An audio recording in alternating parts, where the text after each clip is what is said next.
What's going on, everybody? Welcome to the Apex Legends Global Series Preseason Qualifier #1 for North America. My name is Melcrit, and I'm joined by Dia. That was a mouthful, but Dia, I am so hyped to be here along with, obviously, this massive stack of really strong teams that have made it all the way here.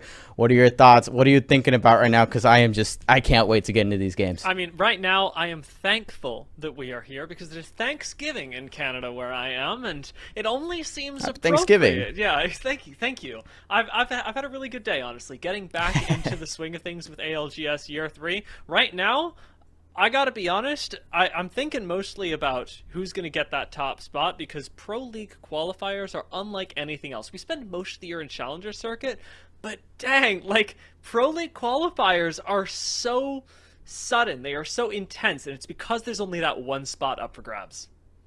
Yeah, it's really intense competition. Everyone has to bring their A game every single time because if you don't steal away a win in one of the 4 qualifiers, you have to get through with points. So all of your performances, they start to stack up and you need them to stack up. So every time they show up, I mean, these teams have such a long way to go, even just in a single qualifier, right? I think there's 4 total rounds before the semis and then finally to the finals where you finally get 6 games to prove that you have what it takes, that you can prove, obviously, that you can take on the likes of some of the teams up at the top in the Pro League. So it's an intense amount of competition, and of course the level is up there as well. I mean, across all regions, we had thousands upon thousands of teams registering to be part of the race to the Pro League, and now we finally get the chance to see some of the best, the top 20 in North America who have made it here. Among them, one will go to the Pro League, and we get the chance to see them right now. We talked about this a little bit earlier. You asked for some of my thoughts.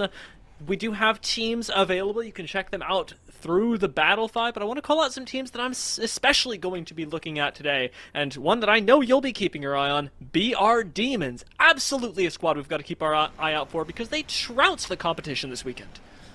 Yeah, I mean, they put up some ridiculous numbers. 80 points in a single 4-game round. 80 kills, excuse me. Points would be one thing, but 80 kills in a 4-game round, and I think they racked up 84 in the semis. So they are definitely mechanically insane on the map. They are a danger in a 3v3 scenario. They've already proven that time and time again. So I'm looking out to see if the level of competition has increased enough that maybe the macro is going to start to give them a little bit of trouble if some of the more experienced teams in the field and obviously some of the more macro, more rotation focused teams are going to be able to give them some trouble because obviously 80 kills in 4 games is a pretty ridiculous mark to set. Now today we've got 6 games. The first 3 are going to be on World's Edge. The second 3 are going to be on Storm Point. But they've already kicked off with a little bit of action. Lokesea landing in Fragment East have encountered some trouble. Jomax specifically for the highlight players of this roster already down, leaving Just Controversial up with LTC Esports as a full 3-man, not running a seer, rarely enough, still chasing him down.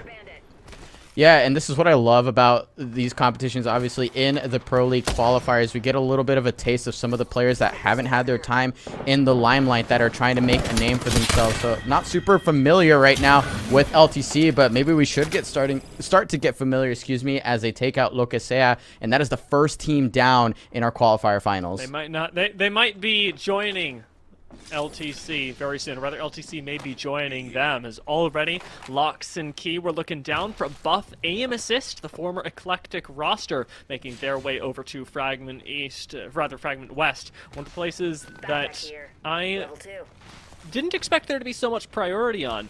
Landing center of the map, always really nice. Fragment, especially in Pro League or Pro League adjacent games, not nearly as valuable as one might otherwise think. Yeah, we know that at one of the patches that we didn't have not that long ago, the value, right, just the raw amount of loot that you can pick up in those areas is not all that amazing anymore. You don't have, you know, the likes of TSM as one example of those top teams really just picking up tons of loot and being able to get out of the mid-map with a lot of resources to work with. So now seeing those contests, man, they're burning resources just to get through those fights, and now they have to use those resources that they had to split with those teams to get on out for the rest of their game. So yeah, definitely a tough spot to be contesting. World Class already fighting here in Lava Fisher and up against Redeem of all teams. These are 2 top of the lobby squads I'm expecting. Redeem have been playing as a 3-man fan for so long and have recently swapped over to Crow, but outside of that, I mean, they were one of the most powerful rosters when we think back to Challenger Circuit in Split 2, and going up against World Class, who are built of raw talent themselves, with Kim Shi Lee at the helm. A lot of shot calling experience there, and an incredible amount of mechanical skill with Hollow and Hambino. I'm surprised no one died in that fight. Yeah, that's pretty shocking, but I guess both teams just recognizing they got to give themselves a little bit of space and each other some space. It's the first game of the day. Everyone wants to have a good game, so some of the aggression you might see dialed back a little bit, and I think that's one thing that is actually sort of punishing for some of the newer teams that are joining the ALGS in these pre-quals, right? If they play too passive, if they don't find the right opportunities to strike, they can lose a lot of value, but obviously the caliber of these teams, we don't have to say it all that much more than we already have. They're really good players, and they need to show some respect because, I mean, people got beams, people got shots. You can see Crows there already eating a lot of damage from really just seemingly nowhere, not even on their radar. We talked about this a little bit in the pregame as well, and we brought up BR Demons just as we started the day, but one of the big questions that we have is whether they'll be able to run through lobbies the way they have been all the way up to here, because they've made this preseason qualifier look so easy so far. But the fact that we're still sitting at 19 squads, that only LTC has picked up a squad wipe so far, may indicate that even BR Demons are playing with the respect that all these other teams have also made it here, that this is the hardest lobby they've encountered so far, and they're not going to take any unnecessary risks. And right now we're seeing that, yeah, 19 squads. That's what you love to see in these first ring closings. I'd love to see for all 20 to make it to that second ring, but that often isn't the case. So already seeing the level of competition starting to increase a little bit. And here we're already seeing a Crypto, which I think is something that Glitch Gaming was running throughout the qualifiers. Looks like they're sticking to it. Matchin already putting that down, and SZN on the other side on the receiving end of that EMP. We did get to see Klein a little bit in some of the other preseason tournaments trying out that Crypto, so obviously somewhat familiar with what's going on here, but I'm curious to know if that Crypto is going to get them as much value as they would like, or if SZN is about to capitalize. Especially with the fact that Zone isn't ultimately going to pull down here. We've got Watson set up in tree already, but moving towards Lava Siphon, where this Zone is going to eventually rip everyone to, you don't have a whole lot of options for moving through all this low ground unless you have a Valkyrie, and even that isn't going to get you very far. As more and more teams start crowding towards tree, we're going to start seeing a sort of culling of the week very soon. The bad boys showing up and farming around the outside to see whether they can be the beneficiaries of some of this play. Yeah, and bad boys are no strangers to the ALGS. At the very least, a lot of the squad definitely plenty of experience, and they're running one of those compositions, that we're going to be seeing, I think, quite a bit, though. I mean, there's Crypto in the mix. We're seeing a little bit more of the Watson, so this might be sort of one of the more standard game plans, but right now taking quite a bit of heat out in this choke, just trading out some shots, trying to rack up some of that Evo, and really just trying to figure out where they're going to go next, because as you said, this ring is about to start pulling people all throughout these chokes that can be so dangerous, and teams' rotations are going to start crashing. That's where a lot of these teams are going to find a lot of value or potentially be losing out on their first game. We have yet to see any other knocks, though, since that first contest, so everyone really just giving themselves a lot of space right now. Exactly. You want to play in the best endgame position possible. That's why we're seeing some of the more experienced squads stack themselves up in North Lava Siphon. BR Demons, for example, already have a great position, one that'll age pretty darn well. They have height, they have plenty of loot, especially given the fact that they started here. They've even got shield swaps, which feels oh so good. They're right next to other more popular squads as well, or others that you may be more familiar with, as First Attempt are sitting right next to them on the outside, and we've even got the former Vizio boys sitting off to the north as well, now playing underneath Void.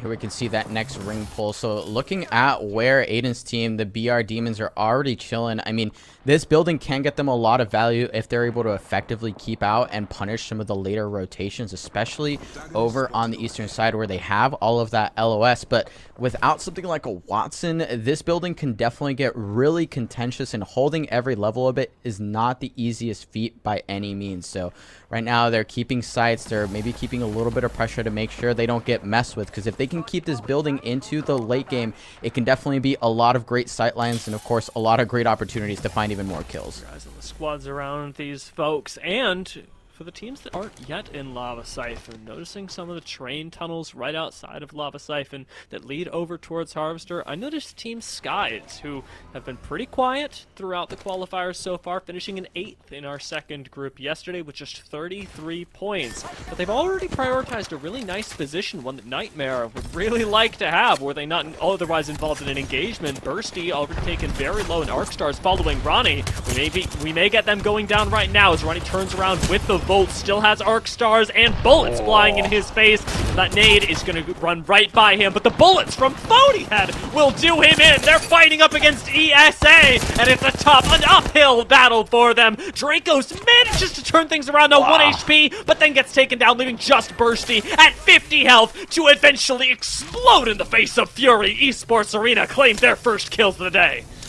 Yeah, fantastic job there on the push by Esports Arena. The Nightmare was making it look really close, and this is something that we both sort of recognized, right? Nightmare has a lot of the mechanical potential that they need to perform extremely well, but look at their positioning. Look at the priority that Esports Arena had all over that fight. Once those ultimate and the Arc Stars started coming their way, it was really difficult to defend, and ultimately Esports Arena picking up a nice 3 KP for them, and of course clearing out their backside so they get a little bit of priority on this choke as well to maybe open up that next rotation. Great spot for them. It's super smooth, and they're a team that I want to keep my eye on, especially once we get into those later circles, because Esports Arena were a team that many people thought would just automatically qualify to the Pro League. It's a surprise to many that they are even here.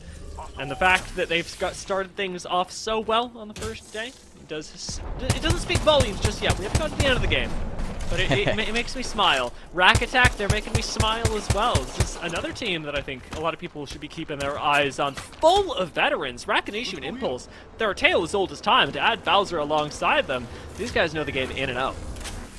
Yeah, the old Farm Boys roster. Shout out Farm Boys. Without the Farmer on this particular roster, though, and Rouser, obviously a really, really strong player. Definitely a very nice third to have on your team. And so right now, Rack Attack are the team that are having to make their decision about this next rotation. Meanwhile, Bad Boys is just eating damage all over this POI, and now they are running for the hills. They have 2 members down and 1 member not as healthy as they would like. They're going to try and rat it out for the rest of this game, because I'm not going to lie to you, Dia, those banners are looking pretty irrecoverable. No, I wouldn't go for it. Not into Slept On. 3rd in their group yesterday with 43 kills, making up the majority of their 59 points, by the way. I wouldn't be re-engaging with Slept On, who Euban is currently looking at down on the low ground. Rack Attack noticed all the carnage, but have chosen to take a little bit more chill of an approach, especially for right now, since they've still got ground to cover.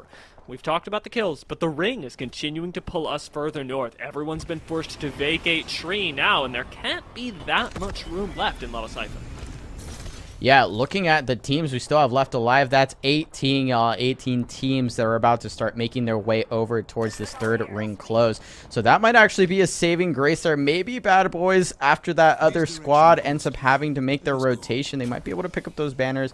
We will see, though, because they're going to be scrapping for it, if anything. Esports Arena now does have a lot of control over this northern side, and we saw that after they cleared their back, after they cleared out Nightmare, they have a big opportunity here to move in and pick a spot. But of course, they're still on the edge, and a lot of teams have already taken early residence and are looking their way. So they will have most likely at least 1 more fight to take, 1 more difficult rotation to force their way into the end game.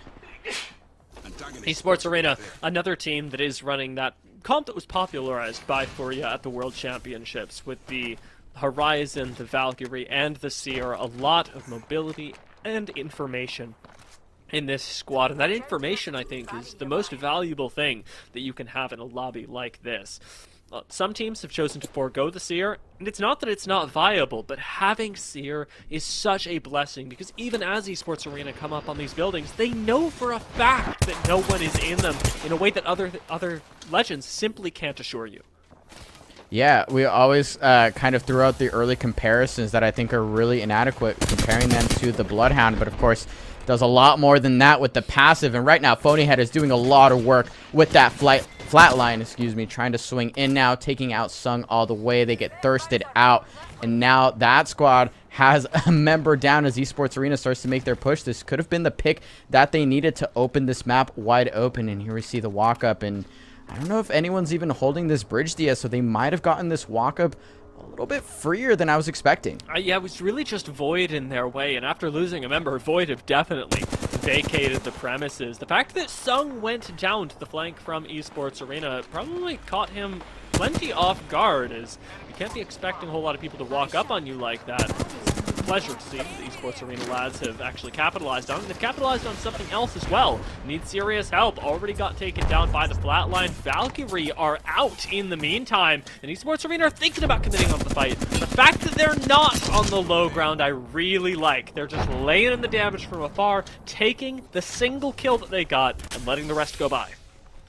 Yeah, they're holding the spot fantastically, and this is where they need to start finding some of that value, right? You need to start making sure that your shields are evoed up. If there are kills to be had, you need to pick them up later or earlier than later, because a little bit later is going to be a lot more difficult as teams are fighting for those end ring positions. So no one's really going to give up free angles. No one is really going to give up a whole lot of space for you to work with. Great job by Esports Arena, but again, they're still sort of gliding near this edge, and they continue to have to pressure teams and be pressured by those teams from the inside out. So they will have to use all of the tools left in their kit to try and force their way through 16 squads. We've only seen 2 fall in World Class are going to have to do something very similar. They are sat on the wrong side of this mountain. And yes, while they do have a Valkyrie, making your way into Lava Siphon is going to be really difficult if you're going in blind, if you're using the Valkyrie, and if you're trying to go through Glitch Gaming to do it all. Another one of our squads running this crypto. I think the squad that you called out earlier, actually, over by Shri.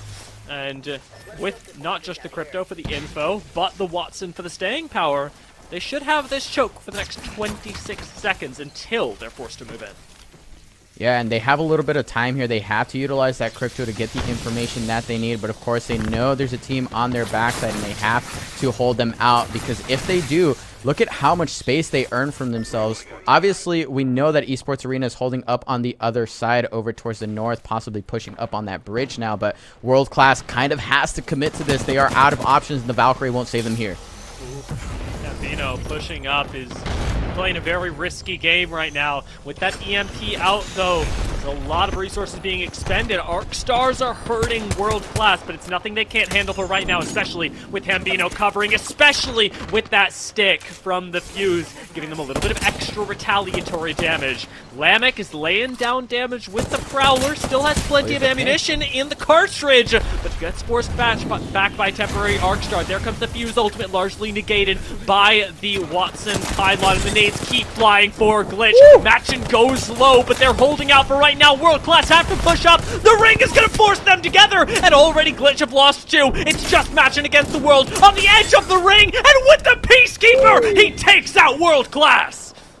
Wow, what a fight. They just pull it out there, maybe 25-30 HP left, but they managed to do it. They actually fend off World Class, who had easily one of the most aggressive compositions we're going to see. They had a lot of that pressure with the fuse, but just enough soaked up by that Watson generator, and just enough space opened up with that crypto ultimate. They hold for now. So nice to see with Glitch getting a what looked like suboptimal position and turning it into a place where they now get to play the game on their terms. Everyone else is forced to fight in Lava Siphon, but they've got that Valkyrie they can use just a little bit later, something that BR Demons isn't going to have access to. They go out in the kill feed with ESA being the team to take them down. ESA from ER are running the lobby, but still have to make it that much further into ring.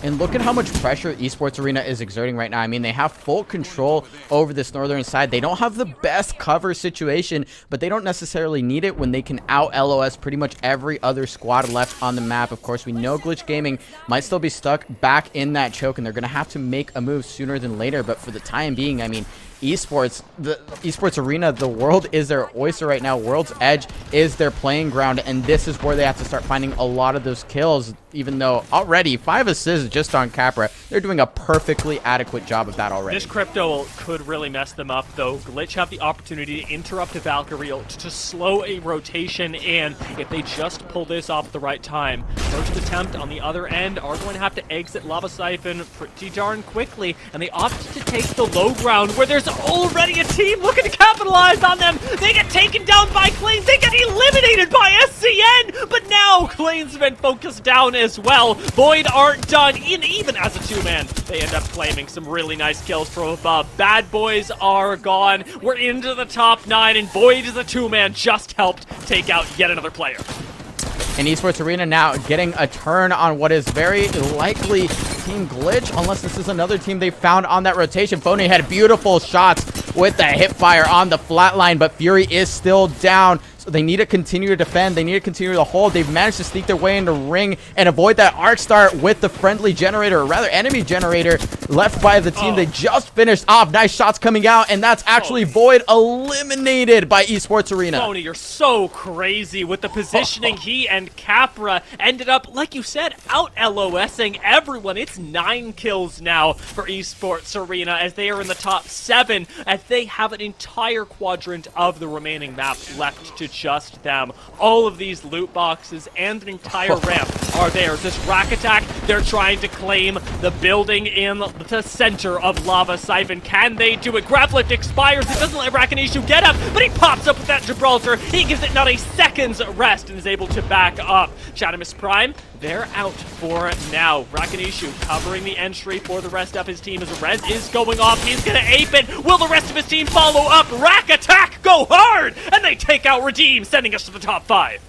Redeem is knocked out, and look at this. Rakanishu actually rocking the Gibby for this endgame. So I think that might be the only defensive bombardment on the map, should they still have it in their back pocket, which could be absolutely colossal in this end game. A minute 51 left for this final ring to close, and now all of the marbles are getting put out on the table, and a lot of teams are losing them right now. Hey, that was a really rough thing to watch, as well, as whenever we tune into a squad with a grenade right next to them, you know they're not long for this world. 4 teams left. Esports Arena, one of the few that's actually operating as a 3-man right now, and that alone is going to give them a massive advantage. We'll look out for Rack Attack on the other side.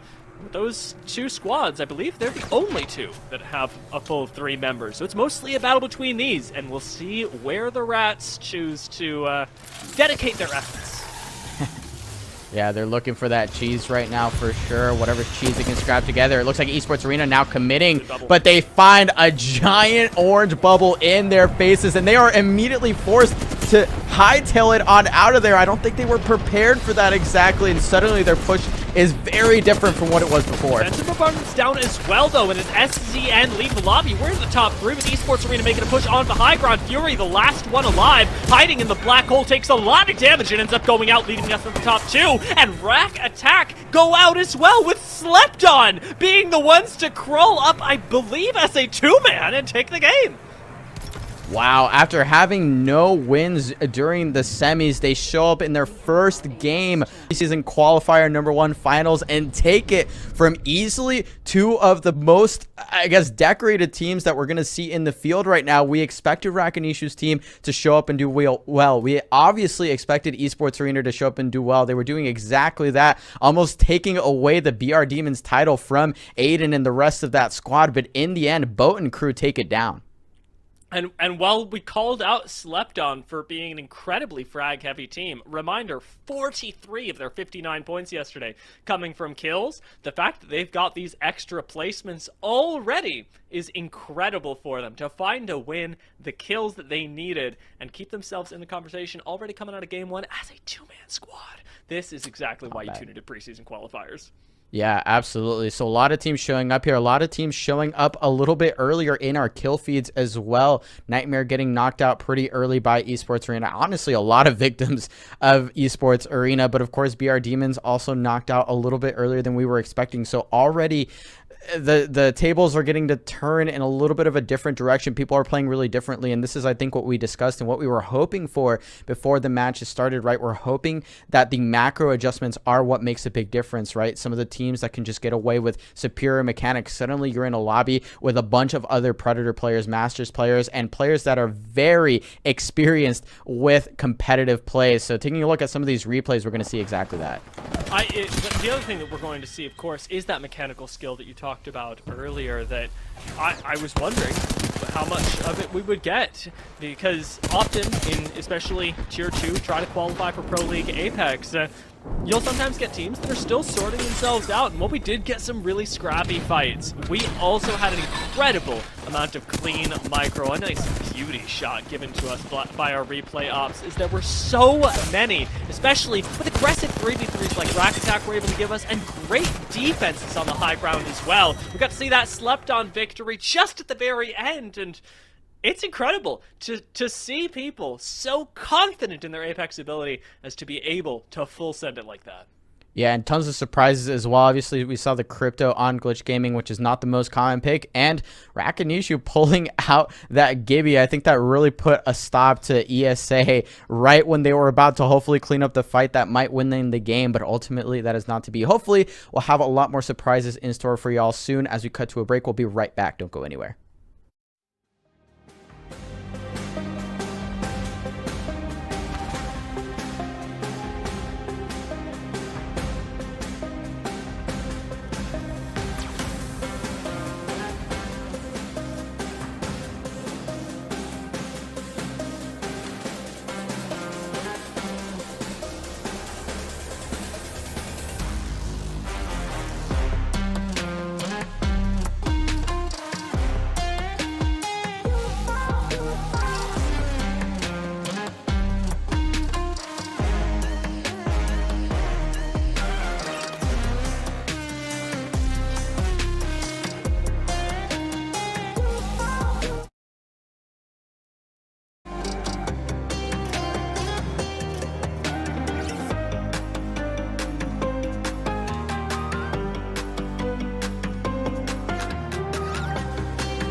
Welcome back, y'all. We are still here. I'm still Melocrit. This is still Dia, and we just finished up the first game of the North American preseason qualifiers, and this is the finals, baby. So that first game was big, and we saw a lot of fun new stuff and a lot of teams playing with a whole bunch of new toys that I don't think we were expecting. Yeah, I mean, I really enjoyed seeing things like the Crypto and the Gibby. The Gibby, actually, we talked about a little bit in the inter-game time. I really liked for Rack Attack. I think that for especially people like Rack and Impulse, who grew up in that sort of standard meta where Gibby was a necessity, they've clearly got a lot of practice on it. It's a great comfort zone, and when there's only one Gibby in the lobby, he is immensely powerful, being able to really dictate like they did to Esports Arena when you're fighting, when you simply are not allowed to.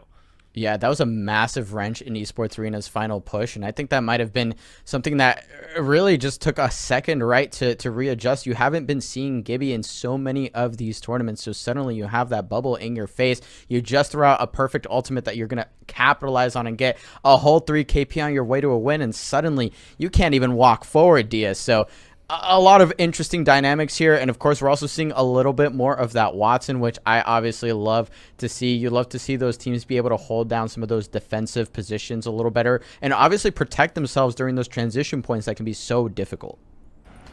It's clearly been really valuable to teams like Glitch as well. We called them out not just for their Crypto, which is the really big disruptor of the meta, but that Watson really helped them hold down the choke as well in the face of World Class, who were, I'll be honest, really ready to tango. As we set down for our second game, though, we will be going elsewhere, not near Lava Siphon at all, where so many teams had a lot of success rotating to. We had so many folks alive. This time, we're going a little further north, and that may shake things up. It's certainly shaking things up in Frag East. LTC haven't gotten the early kills that they did last time, but they're setting up for it. Make no mistake. Void is going for this is a W key moment. Yeah, absolutely. And you kind of have to in this POI, right? It's contested. You're not going to be working with a lot of loot, so you have to finish these fights fast, lest you be taken down by a third party, by something from Overlook. And they're trying their best right now, but also eating a lot of damage. Void going down quite low. And actually, Dan Monatic has some angles to work with, but might not have dealt quite enough damage as Lo Que Sea are the ones finding multiple knocks. Make that 3 so far. Nope, 1 more left, but they do just that. LTC Esports now on the losing end of this. Nasty alternator shots at the very end. The health was just really well managed by Lo Que Sea. There were a lot of shots that didn't feel like they were quite landing, and that's what it turns into on the 50-50 when the health is so low. Every shot counts. It ends up with Lo Que Sea still being, again, rotated on pretty early. We've still got a squad, the very same squad, moving their way over into Fragment East, but again, showing up after the fight has already happened. Buff Aim Assist can still take advantage of this, but I don't know if they know that. Yeah, and there's no beacon here, which means they're definitely here for the party, right? They're here to take shots at this team. They're going to steal away that cargo bot at the very minimum. So no damage found, and already they're starting to ping because they know they can't spend too much time here. If there are no kills, they have no business here. They have to start making their way over towards the north, and it looks like we're pulling, if I can see that correctly, we're pulling somewhere to the northwest, possibly a skyhook situation. You know what? I could see us going up over that way. I want to take a look at the bigger map before I make any calls, and I am down with the gamble that you've chosen to take. It seems like a good one. Buff Aim Assist, they're definitely starting to move their way up here as well. See if that scouting that they've gotten, the insider information, is enough, since they are still looking for the beacon, as you mentioned earlier, to get that extra info. World Class, I believe, already have it, as they've been able to scan the beacon, and we can see ourselves moving a little bit further into the northeastern side of the map. They're sticking around Lava Fisher for now, seeing what kills they can find. They don't mind their position as long as they have the opportunity to hit this beacon up. And that's a massive heads-up play there. You see World Class, obviously no Gibby to protect you from that scan, and they've recognized there was a team on their backside, so they waited out. As soon as that team moves out, they know they have a couple of seconds to hit that beacon and figure out where they're going next. So beacon info now acquired by World Class, who does have Kimchi Lee on that fuse. So definitely able to turn up the aggression to 11 as we take a look over on the south side of the map, where FLS is unfortunately a member light right now. Frosty is down and out. Not everybody's having not everybody's having a good time, and it's actually a good time, I thought, to bring something up, but we'll talk about it a little bit later because BR Demons are gonna start fighting. This has to be their fight, by the way. The Dark Star stick on the door. It went out surprisingly early, surprising everyone last game. If they could just pick up a little bit of KP, I'm willing to give them that benefit of the doubt back. Say that BR Demons are, in fact, going to be BR Demons in our second game, as the team in front of them escapes relatively unscathed, though. Shadowus Prime managed to dodge fate, dodge death once more, and move themselves down towards the southern side of the map, where they've still got plenty of time to rotate it. And I think, obviously, BR Demons, they're happy to fight. They're happy to take fights all over, but also taking a look at where this ring is pulling. Maybe they have to start thinking about their macro a little bit more, and now they're playing a little bit more safely. They're playing keep out, or at least I thought so. Now, they're just taking up all of this space. They are hungry for these kills, and they know they have this team out shielded at this point. We got a purple on Aiden, so they are looking to get aggressive and looking for these kills. They're on the hunt right now, Dia. I like the moves, especially since they've got the Seer. They'll have a lot more data on the team in front of them. Valk ult over the top, though, will likely mean that Shadowus Prime once again evade the death that hunts them. We'll see how long they keep this shenanigans up as we're moving over towards what looked like Lava City and has now suddenly become more of a Geyser Lava Siphon angle. We'll see where they end up going, as I think even they are still figuring out how close exactly they want to land to those that are looking for them. Yeah, and we did just see a team rotate through here not too long ago. That was actually Frosty's team, FLS, who made their way through that choke, but actually taking an even wider rotation over towards Lava City to give themselves even more space. And it looks like now BR Demons are starting to make a rotation of their own, making sure that they have enough resources to play into this next section of the game. Vayne hasn't even healed, hasn't had time, and I think they might have understood that maybe they overstayed their welcome a little bit. Now their situation is going to be so much more difficult getting into this choke, and I'm not sure if a team is going to be holding there, but BR Demons isn't going to gamble with it quite yet, and they're going to loot up just a little bit longer. I like this move, honestly. To get yourself as much crafting as possible. They've still got the mats around them. Should total 75 for each member of the team. They'll have plenty of med kits to craft. So much sustain in the ring. Sustain that those inside the ring simply don't have. You cannot out-heal the damage from Nightmare. Not at this rate. Sitting in front of the door is only temporary safety, and it's not nearly enough, as Ronnie with this car is really doing a lot of work. Now on the other side, Newcastle provides some safety, but with Joey Blackout going down, things are looking grim for Redeem right ahead of Nightmare, who have again chosen to take this characteristic 3v3. Yeah, absolutely. And Nightmare incredibly dangerous in those 3v3s. We know that these players are very mechanically talented, and right now what they're doing obviously is just clearing out their space a little bit, but they actually run into the last member and end up losing Bursty. They'll likely clean this one up though. Redeem is eliminated. They will pick up this last member, making sure to get those shield swaps as quickly as possible. But yeah, now they have so much control over these buildings. I wish I knew where this ring was pulling next, because this could be fantastic if it continues to pull their way though. We can already see a lot of other teams have taken residence. Golf claps, by the way, for Z Davis, who did have some really nice moves with that PK. Unfortunately, Nightmare ultimately don't care, as they do get set up for success. We get a taste, by the way, of that ring that you were talking about. If you look in the upper left, we do have the ring going slightly further south. The squad we were just checking in with, pulling us to the southernmost end of Skyhook, and what looks like a little bit of the open ground to the north of Landslide. Bad Boys have still got to make their way over there as Horizon ult goes out. They found a squad, they just can't find the damage yet. 41 in the sky, makes it a clean 90 and not a shield break yet. And Bad Boys take to the sky in a gravity lift of their own to try and make up the difference. Rambro dropping right back down for a quick heal, but still has to cover Yuban, who's on his way out, who's not going to make it out. Hakulo takes him down. SCN are on the hunt, and they've already taken down one of your members. And SCN was plenty healthy. We can see there the members on the side of Yuban and obviously the rest of that team were already looking low. No shields left.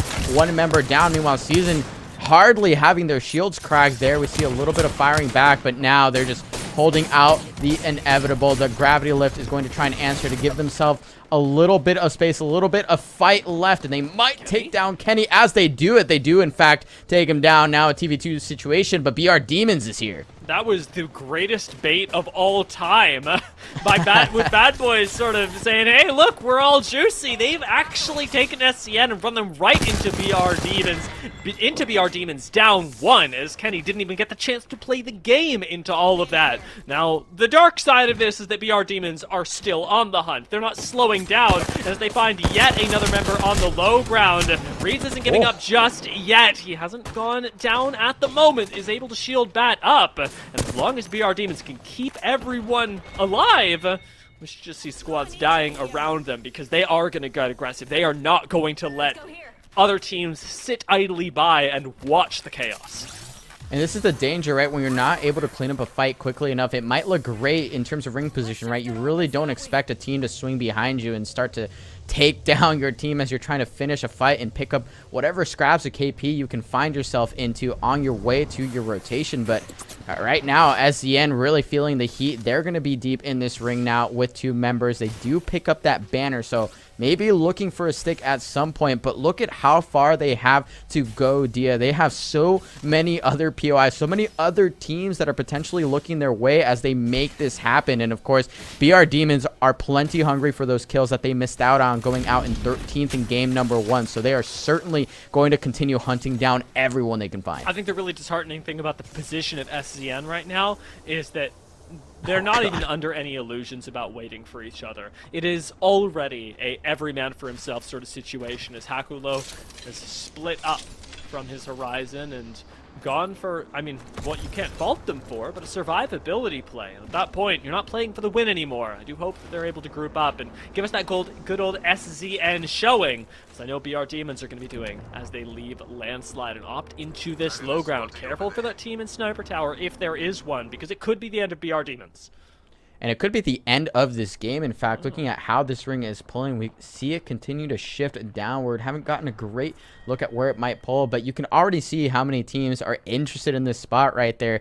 They're seeing that it's kind of a juicy situation. We already had multiple teams that got fought out on the south side. Actually, I think we might even see more members still sitting in Landslide, if I can just get a peek at that correctly. Yeah, I mean, there's a lot of teams that aren't here, and I think there's something to be said about that, right? Teams understanding that they can't get to some of these spots too early. If you get there too early, you will get crashed on by other rotations. You will have to defend against multiple teams taking up so many valuable resources. So for now, everyone's just kind of biding their time and making sure that they are safe enough to walk in. And of course, if there's kills to be had, plenty of these teams want them to. Yeah, and a lot of these teams are playing with respect towards that sort of initial rotation. At the same time, playing quite aggressive around the outside, and I like the mixture, the combination of those two things. They're not, as I used the phrase earlier, sitting idly by around the outside of the ring. They are getting aggressive, picking some fights, and even if they're not committing to them, as well, I may have spoken too soon. Glitch Gaming, they're starting to commit, that's for certain. Already having found a knock previously, they're going to be able to break this door, but Machin's already down. Lamek has good damage, but is landing for only 9s on the PK. Finally takes down Dracos, but is the last member standing up his squad with a few more fences with a shield gen that he got baited into. Nightmare are going to take down Glitch Gaming. And Nightmare finally finding those isolated fights, those building pushes that they are so good at executing on. They've now taken down 2 teams in these buildings over towards Skyhook. That's 2 less teams that you have to worry about as you walk in. I believe at least one more team was holding on that edge, but they are likely to move out as well. So for now, Nightmare may have an end game on their hands if they continue to fight like this. And of course, they can force their way in the ring, which they've done a fantastic job of so far. Rack Attack are out already. And Amigo actually doing a lot of work, taking out both Impulse and Rakanishu in a surprising turn of events. Valkyrie don't want to be joining them anytime soon, but they've already lost a member. They have to exit. Sauce takes some damage, and so does Sheeny. They're certainly not out yet with the gravity lift to chase them. Valkyrie may not make it out today. Sauce has but a pixel between him and taking a little bit more damage as he gets the shield bat off. I do wonder whether he's going to be able to get his teammate back into the game. Right now, it feels more like a bait than anything.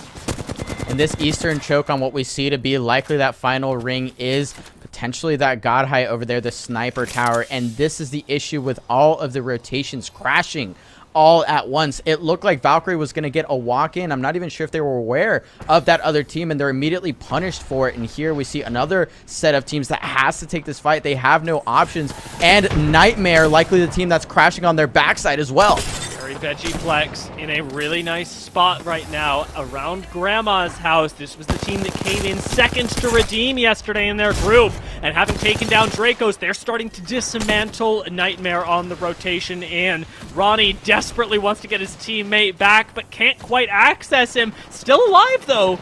We might actually get Nightmare making this work. SZN go down in the meantime as Kenny is eliminated. And Very Veggieplex weren't able to finish that kill on Nightmare. Are they going to commit to the low ground and try and stop this res? And I want to say this is briefly playable. Cheeky gravity lift there to keep out Very Veggieplex. So they're going to live for now. I think they might pick up that member. But this building is completely taken up. There are 3 teams that are taking residence here, I believe. Top, bottom, and middle. It looks like Skinny Veggie Ninja does eventually pick up Dracos. Valkyrie is eliminated in the meantime by I think Capra. Yeah, we see them there taking them out, and Void is eliminated by BR Demons. They are just running rampant right now on the other side of the map. Esports Arena and BR Demons, they're the ones picking up momentum as everyone else starts to stagnate in this choke. You mentioned the fact that there are 3 teams stacked in Grandma's house right now, and all of them are outside of ring. Really only Very Veggieplex have the opportunity to get themselves out using that Valkyrie ult from on high, and ESA are going to be looking to gatekeep those very same squads. The grab lift to help them scout has sent them back to the previous choke point. I do wonder whether they go forward or back and around. Do they play safe? Or do Esports Arena get aggressive? Yeah, and this is absolutely the time to do it. They recognize that they have their backside clear. They showed up at the right time, not too early, but definitely not too late. And now they are capitalizing on a lot of these kills. They're going to keep exerting pressure, forcing these teams to make bad decisions, to be forced into desperate situations, desperate ultimates, what have you, using up their resources. Time and time again, we see teams capitalize on these late rotations, and I think there's Valkyrie ultimates on deck, but these are going to come down to coin flips. Resources are getting a little bit low for Esports Arena. They've got to claim some of these kills. They cannot be caught in a war of attrition. Nightmare trying desperately to exit the building as Very Veggieplex are picking a fight with their next-door neighbors, or at least they were. Nightmare are gone, and Very Veggieplex eat that Horizon ult, lose 1, but are still in the fight. A lot of damage gets thrown in from behind as buff aim assistance slept on. Our victors from last game are out. Esports Arena, they do clean house, and now they can make their way into the ring. And now they own the northeast side of this ring. They had so much control that whole time. They really just had to let those teams fight each other out, take up all of the kills, soak up all of the kills as they just waited around, controlled that space, and now they have some angles to work with. They have an opportunity here to get into this late game with plenty of resources. But right now, World Class are the team that are fighting with all of their resources to try and force their way in through this tunnel that Skies is holding down, and this is not going to be an easy feat right now as Siyua starts to swing in. Nice damage coming out from the Eva, and indeed World Class is eliminated. It feels bad. There's really nothing to be done when World Class get themselves in that situation. What I'd be nervous about right now is for Skies, because they're also very easily put into that situation, though. If they can hold on to this cave, they've got a good spot. Esports Arena don't seem interested in pressuring them, as instead they've got problems outside of this Skyhook tunnel to deal with, and some pretty big names are going to start walking up on them. FLS are up on this sniper tower, and right next door to them, BR Demons are going to have to face down these 2 squads. But notice where this ring is pulling. This isn't a sniper tower ring, so FLS now also have to use all of their resources, and more importantly, a lot of their LOS that they currently have on some of these other squads to be sure that they could clear out a walk-up. Look at where Esports Arena is. Look at where Skies is. They can look at them as well. So suddenly a gamble on a very fantastic spot in one end ring is potentially tragic in another. I do not find myself envying Esports Arena either, because though they have some ring technically, their cover is meager. Not as meager, of course, as FLS, who have unfortunately dropped quite early as well. Moving their way in, don't have a whole lot of defense, and check out the aggression that it is pulling from BR Demons. Lox is already down. No, we've still got 4 teams left. That's going to be rectified really quickly by a combination of ESA and BR Demons. But ESA definitely menaces. They're looking to steal back this game after it seemed to have been snatched from them in game 1. BR Demons doing a fantastic job of laying the damage on thick. They've got 3 red shields already on deck. They have resources. They have ultimates. They have that Seer ultimate ready to go as well. 4 squads left. One of them in shambles. Make that 3 as FLS is eliminated. And now you turn your eyes towards Esports Arena and their friends next door in the tunnel, who are going to have to make their way towards you. BR Demons have such a good spot right now, and even with Skies having a really nice position up until this point, there's not a whole lot of exits that don't take you into the sightlines of ESA and BR Demons. Skies aren't going to push out. Esports Arena can't push up, and BR Demons get to sit here and farm it up all day long. Yeah, the execution of this move is going to be critical for Esports Arena, and honestly, that package giving them a little bit of extra cover that they're using fantastically right now, because they have to pressure the team on the right. They have to force Skies out. They have to force BR Demons to fight them so they can have a chance at winning this game. But to be completely honest with you, Dia, look at where BR Demons is sitting right now. I mean, they have sight lines, they have cover.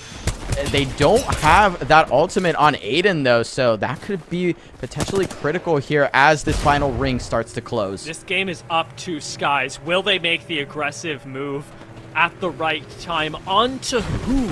Will they aggress? Do they wait?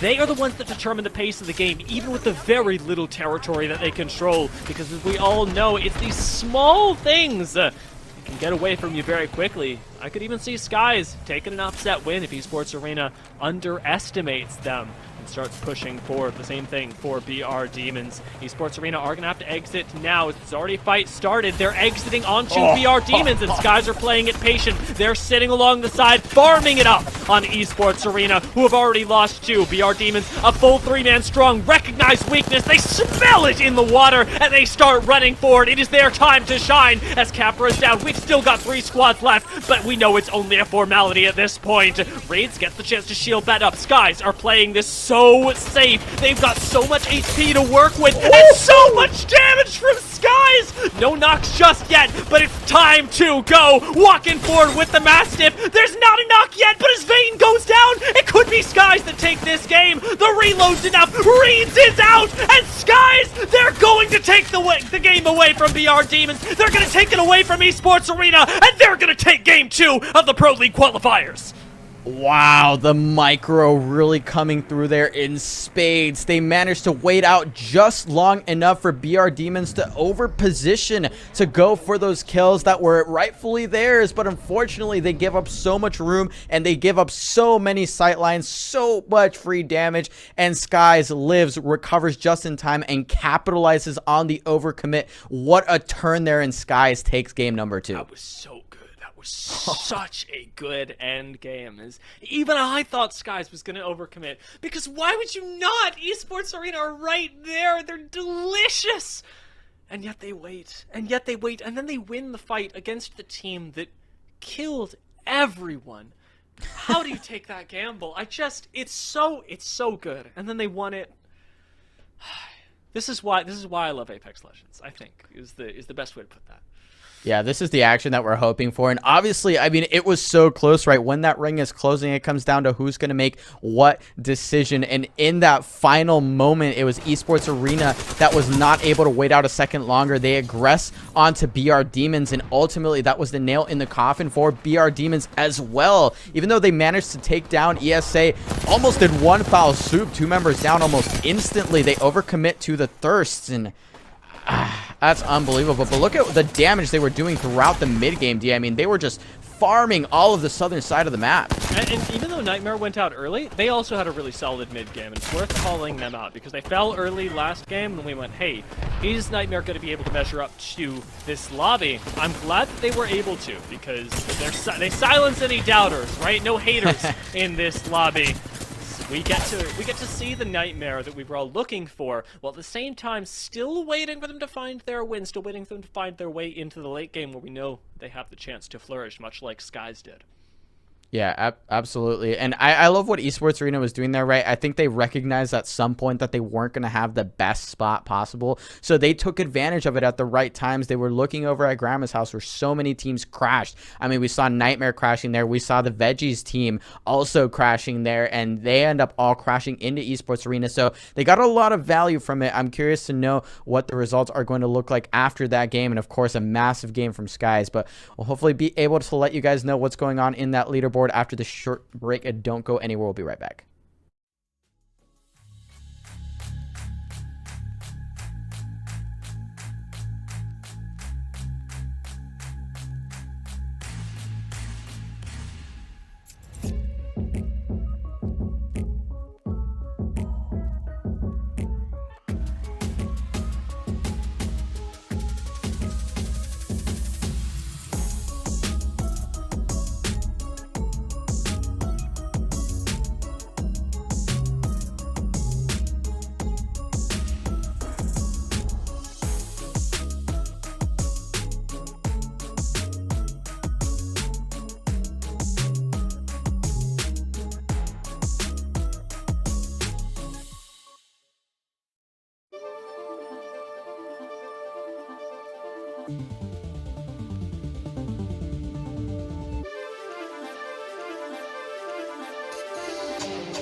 Punish you as you walk in, but also the opportunities to punish those very late rotations, especially the teams that aren't expecting them. BR Demons was on the losing side of a lot of those rotations to the point where they were just down to Vayne, but in the end, Esports Arena, who fought for all the right spots, they took the right fights and won them, ends up in the best spot and takes down the game.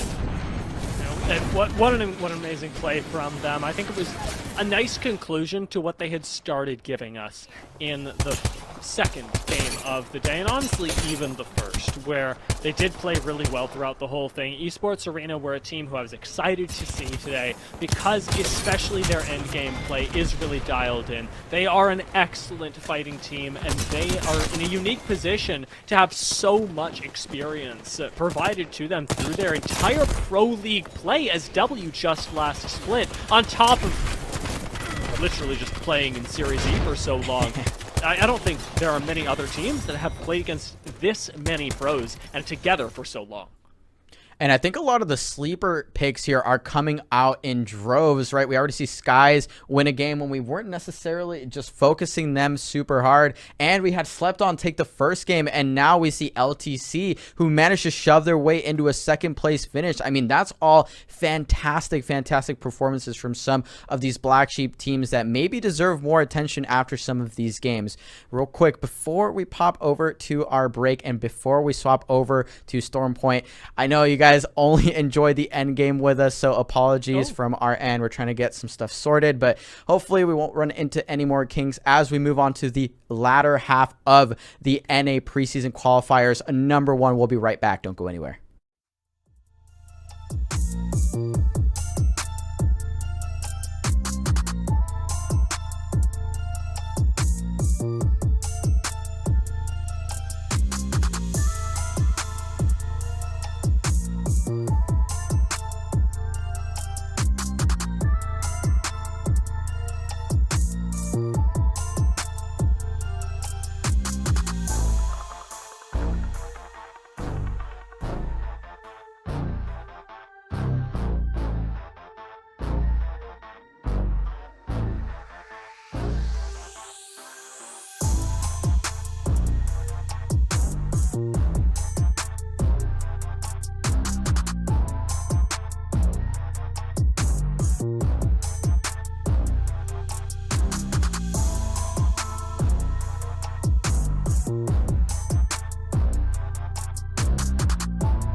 Welcome back, y'all. The first half of the preseason qualifiers for North America for the ALGS, fighting for that first coveted spot into Pro League, is all done, and we are on to the second half. We're on to the Storm Point half, and I'm so excited because we had a blast in those first couple of games, but it's about to get crazier, I think. I mean, all of the craziness that we've already seen pulled out, I feel like Storm Point just puts a little extra, a little something on everyone's plates to really just increase the pace.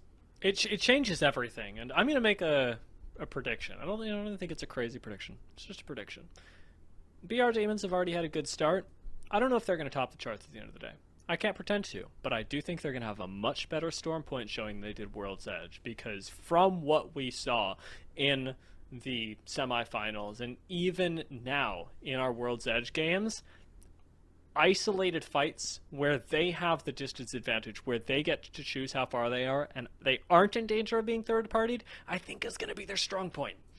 Yeah, I mean, I would have to agree. I think there's a lot of points on World's Edge where those transitions, they come at you quick, they come at you fast, and they come at you with way more teams, right? Way more teams that are either sort of hunting for that keep out scenario or really just trying to survive from the outer edges of the map as they make their way in. So whenever BR Demons gets crashed like that, if they aren't able to finish their fight fast enough, it can be absolutely detrimental. But here on Storm Point, if they can find some of those ISO fights and, like you said, pick their ranges, pick their spots, pick when they commit a little bit more freely without the danger of as swift a third party, I think they could capitalize in a big way. We're gonna get the chance to see it as a southern zone pulls us a little further down. We'll get the chance to have an idea of where this is actually going in the long run as well, since there are several options in this ring. Definitely not fish farms, but perhaps a little closer. The big question for me is how far people are going to space themselves out, whether anyone hits that Lightning Rod Thunderwatch, because right now it doesn't look like it. There's a lot of open space near the north end of the map, and that means it's going to get crowded down south.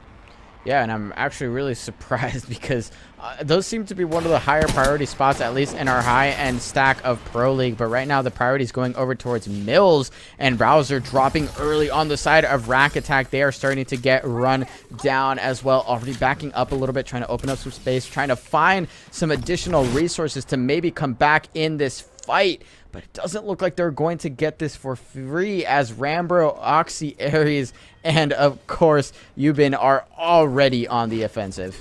These bad boys, they're certainly being bad early on.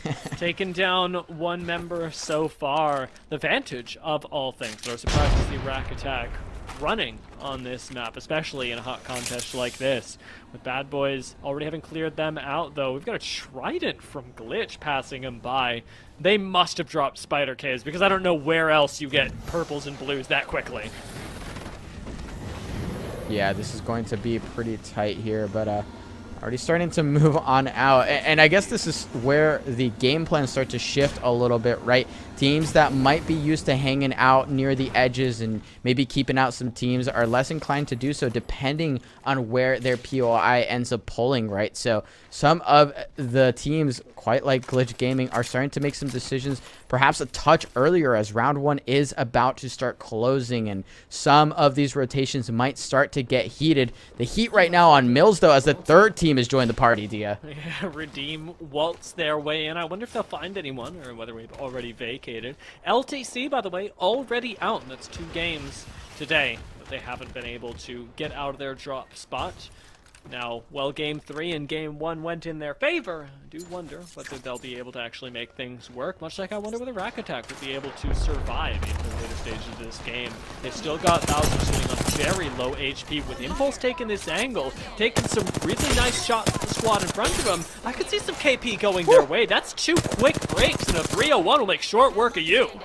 Yeah, absolutely. Impulse laying down the damage that they need. Bad Boys is eliminated, but Redeem plenty healthy here in this situation, so they're just going to back up now. They have control over what scraps are left of Mills, but this ring is closing, Dia, and neither one of these teams are in it. So right now, trying to figure out what their next move is going to be critical. They're looking for something, right? They're looking for the scraps that were left behind from that contest, not finding a whole lot, but now looking to move far, far back towards this ring, potentially looking for this car to start to make their way in. respect their drop spot evidently, as from here they came.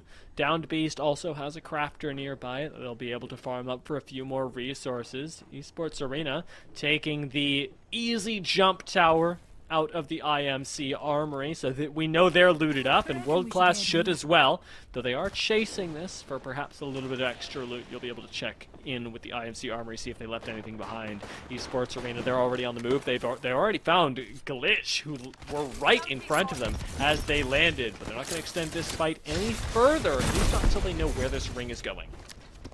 Yeah, they don't want to overcommit to anything right now. And these are some of the chokes that could potentially have some heat on them, right? Some teams that might be looking this way, because as we see this ring pull, many squads are starting to get interested in where they have to walk and where they potentially want to avoid the likes of Esports Arena. It looks like Glitch Gaming is doing exactly that. They don't want business with this, but they are getting shot at from a completely different angle now, and in dire straits is Glitch Gaming. Can they find some space here? It's not looking easy, and they have a Crypto and a Watson, so not exactly any sort of mobility or information gathering that they can do on the run. So they're just running for these hills, and they're running fast. Glitch have taken a very strange path to get here, and while I respect the game plan, I still am, wow, confused by what's going on.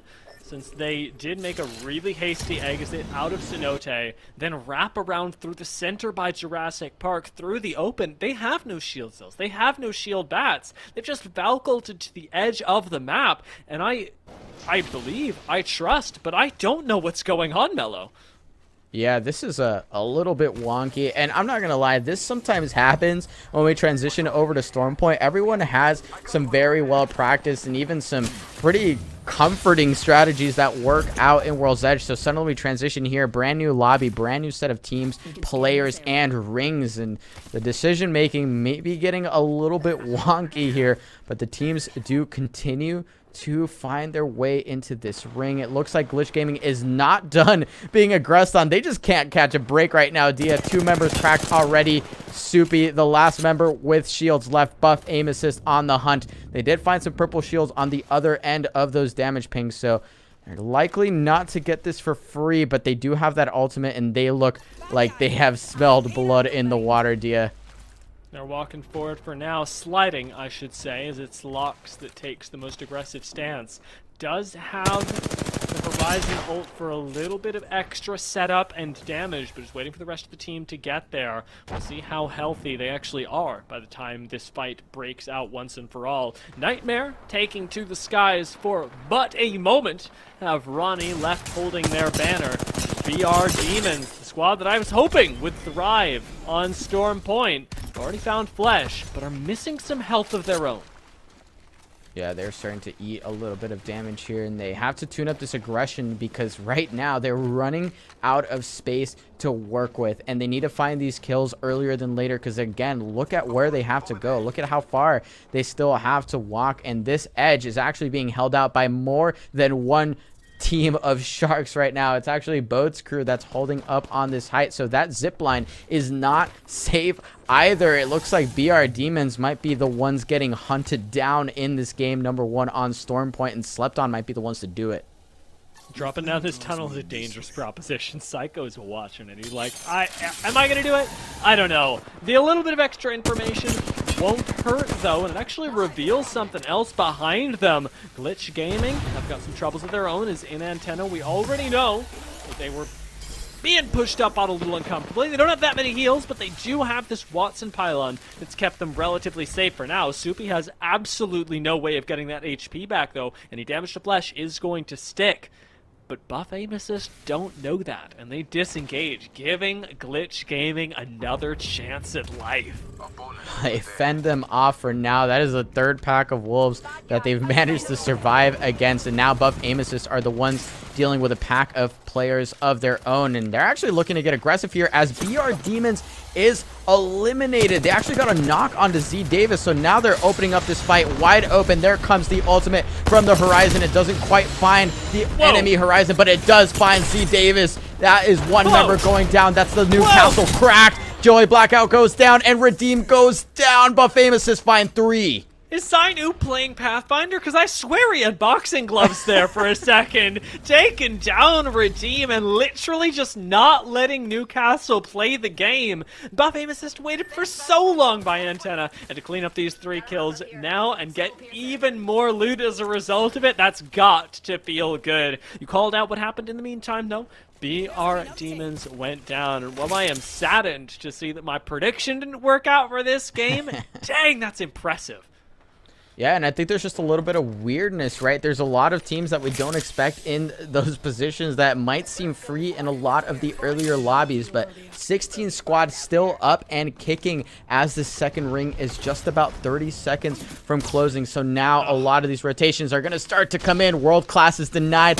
There is, at least in terms of the Valkyrie, and they're looking at that squad that just wiped Redeem most likely, so they have the heat on them, as well as another team over to the eastern side. It doesn't look like there's a lot of crowding, but it's about to get real crowded, Dia. Oh my god, especially with this ring pull.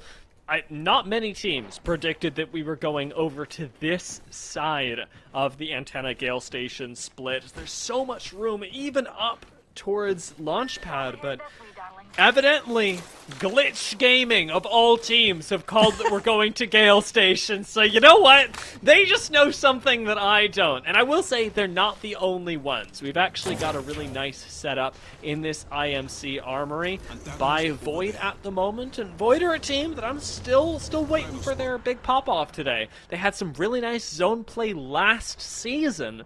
And with the amount of time that they've had to gel, with the time they've played under Vizio in Series E, I'm expecting big things from Void, if not this Pro League qualifier, the ones to come.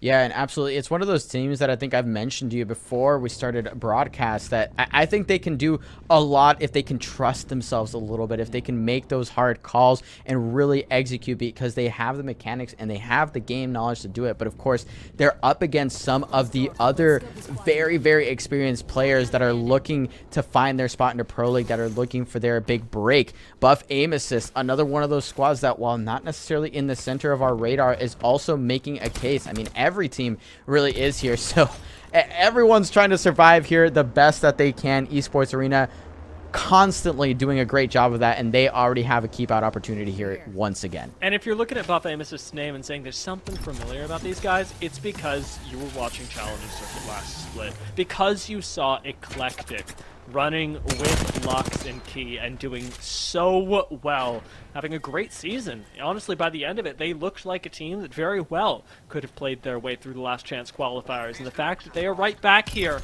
at the start of the season with a chance to make it into the Pro League and get even more experience with this powerhouse duo, it's a big thing for them. And I do wonder how many other teams even have the drive that these two players have, and whether these stories, whether the power that they've gotten from just being together for so long is going to be enough next to all of the other teams with very similar storylines.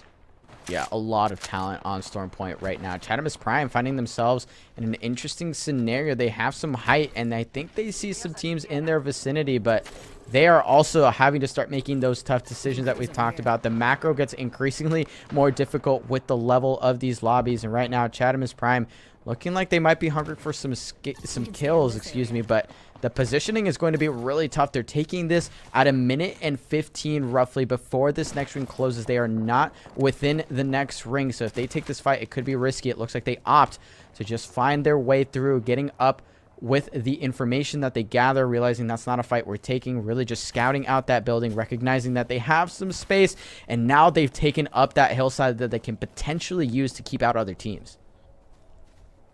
I'm wondering whether anybody will run through Buff Aim Assist, allow them to play keep away. For right now, they are the squad that we've chosen to focus on with their early moves over onto this hillside. A nice spot out from me to let them know that, yeah, there's something afoot behind them. There's something afoot in the ring as well, evidently, because Slept On very quickly clean up a 3v3. This is the same squad that took out BR Demons earlier, by the way. So remember those guys that we said at the beginning of the day? Oh yeah, you know, a casual over 70% of their points were made up by kills? Yeah, it's those guys. Those guys have found more kills.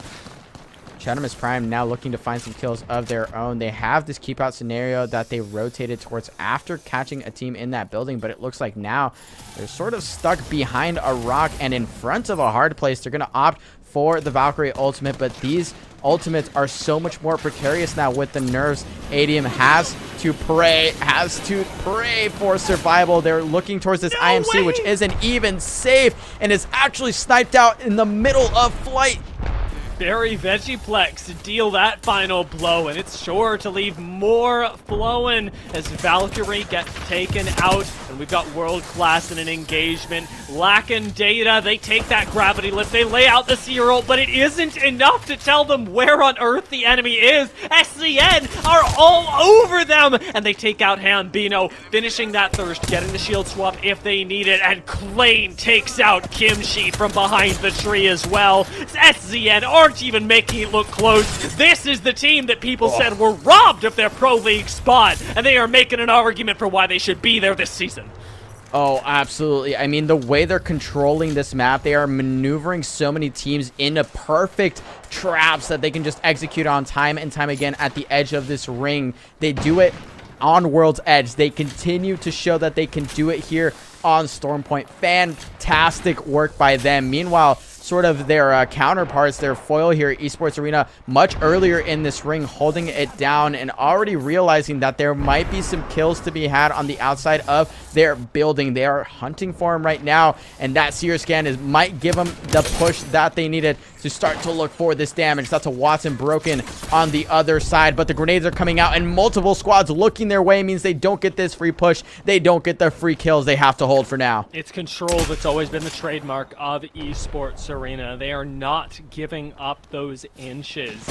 Even with the small traps being laid down by the Watson. Buff aim assist, they're going up against SZN. In the meantime, it's right on the other side of this building. You cross the road and you're there at the scene of the crime. And Buff aim assist are not giving up ground either. They have got a grudge against SZN, and evidently Kenny feels it. It's a 1-for-1 though, as Lox has gone down in return. Key gets that nice interrupt scan. Zainu's healing up, but they're not the only ones in this fight anymore. We've got an entry being made, and unfortunately for SCN, they're on the receiving end of it. Lucasay and First Attempt are down in the midst of all this. Zainu gets rotated on by like 8 people at the same time, and Skies doesn't get the chance to clean up all those kills because there are just too many. Siwa finally pulling off that res for a moment. Must have a third party coming in.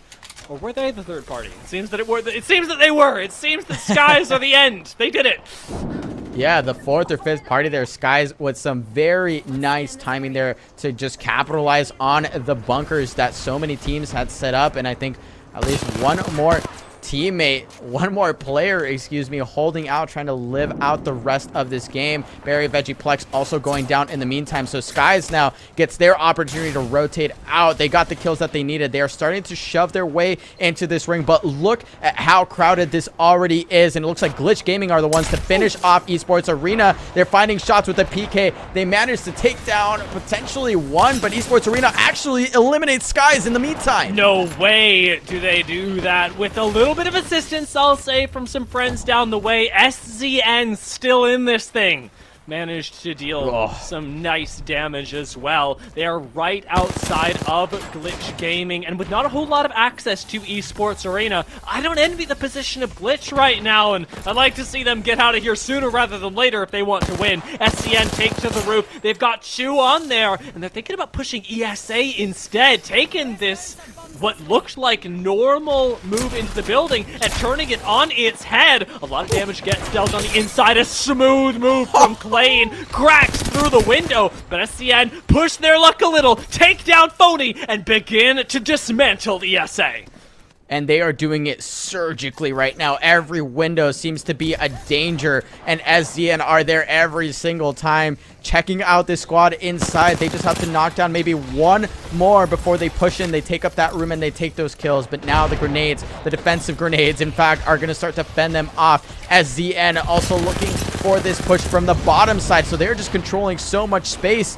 eventually finding that ultimate from the horizon in their faces, but they continue to lay down the damage, Dia. I'm shocked that a squad hasn't dropped yet, that SCN haven't been able to clean this house of all the vermin inside of it, because there is so much that is just hanging on the edge right now. I believe Esports Arena have made their way out to the outside. They may be rotating. Rack Attack are gone in the meantime, though, and we're already in top 4 in just the time that it's taken for SCN to start this fight, to make their way into the building. ESA are already moving on, taking down members of Glitch, trading as Phonyhead once again bites the dust, and Void are picking up kills as well as they have been for the past couple minutes. Esports Arena just have Capro left, reloads the wingman in the middle of the fight, but cannot find purchase through all of these knockdown shields. As the ring is closing, he's now got almost no way out. He's gonna have to tank zone, and there are no two ways about it. Drops down to the lower level, walks out right into the waiting arms of SCN, and Klain is here with a waiting Peacekeeper barrel for him. ESA, they are gonna bite the dust right now and leave SCN in the top 2 with the high ground. And I think they might have a little bit of advantage here in terms of shields as well. And already the side of B. Borton putting down some cover because they have none left to work with. Klain already taking up this spot over towards the left. They are looking for angles. They are finding the damage. Blitz going down. Kenny finding so much damage with this 30-30. And now the swing in full effect. Another member dropping the hipfire from Hakulo. And he is going to be able to drop the final member, giving SCN their first win of the day on Storm Point. What an incredible performance from SZ, and when they look like this, they are unstoppable. This is the former XSET roster that everybody knew could be so good, but to see them now alongside Hakulo picking back up from, I think, what was a tragic roster drop and a tragic loss of their Pro League spot, I have no words for how untouchable they looked that game. And that's sort of the curse. It's the blessing of the curse of the XSET SZN roster. Whatever you're choosing to call them, whatever you know them by, is that they can look like this and they can get lost in the middle of the pack. But man, when they look like this. Oh, it's so good. It's so beautiful. I mean, they're executing everything so critical on a knife's edge often are those fights, but they're being just patient enough when they need it. They're being just aggressive enough when they needed, waiting out, waiting for other teams to help their cause as well, not pushing buildings wildly or without purpose, rhyme, or reason, right? They're surgical in a lot of these attacks. They managed to take out so many squads really just by being in the right place at the right time, not even by dealing crazy amounts of frag damage. And they did that even through the mid game, right? They're one of those teams that doesn't love to hang out super deep in zone. They like to hang out in those edge spots where they can find all that value. It's insane to think about that. Let's see, going into this game, they were sitting at 6th with only 20 points overall. With that game, they're going to push themselves. I mean, they've already gotten more than half the points they got all day, and that's not even counting kills. That wasn't even the craziest thing we saw, though, as I really did like this fight from Buff Amos's with the melees. And we did get a lot of really quick kills here. People making great use of the car to push themselves even further into zones. Other great fighting teams like Slepton also ended up leaving us a little bit earlier than a lot of people would have thought, and almost all of it was courtesy of SCN. Yeah, SZN, again, just clearing out the rats on the edge of the ring, getting a lot of kills right when they deserved them as well. I mean, realizing that they can clear out these chokes and hold them down just long enough to have the pressure on those late rotating teams.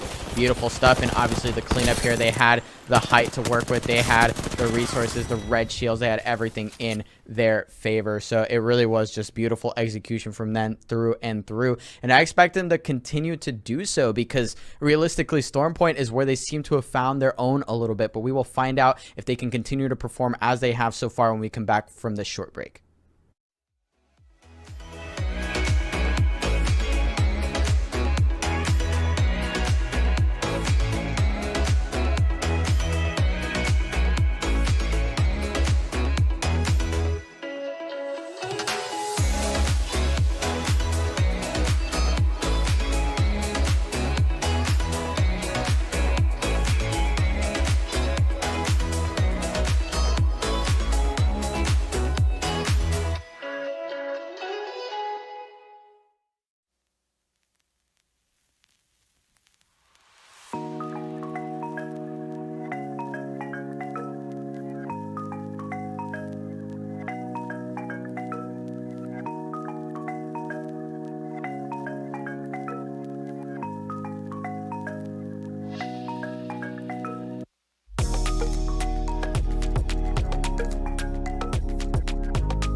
What's good, everybody? We are back and we are deep into our Storm Point games. We're about to roll into the 5th game of the finals, the 2nd game on Storm Point here of the ALGS preseason qualifier #1 for North America. I'm Mellowcrit, still joined here by the beautiful Dia, and we are having some beautiful end games here to watch. Oh my god, we really are. Mellow, I've had so much fun watching these games with you, and the fact that we got an insane performance by SCN last game, oh, it makes my heart so happy. And we still have so much more to cover. I stand by the prediction, despite the fact that BR Demons did fall early last game, that Storm Point should be where they thrive, and they should be a team that, much like Slept-On, much like SZN, much like Esports Arena, can dominate. We just have yet to see them do it.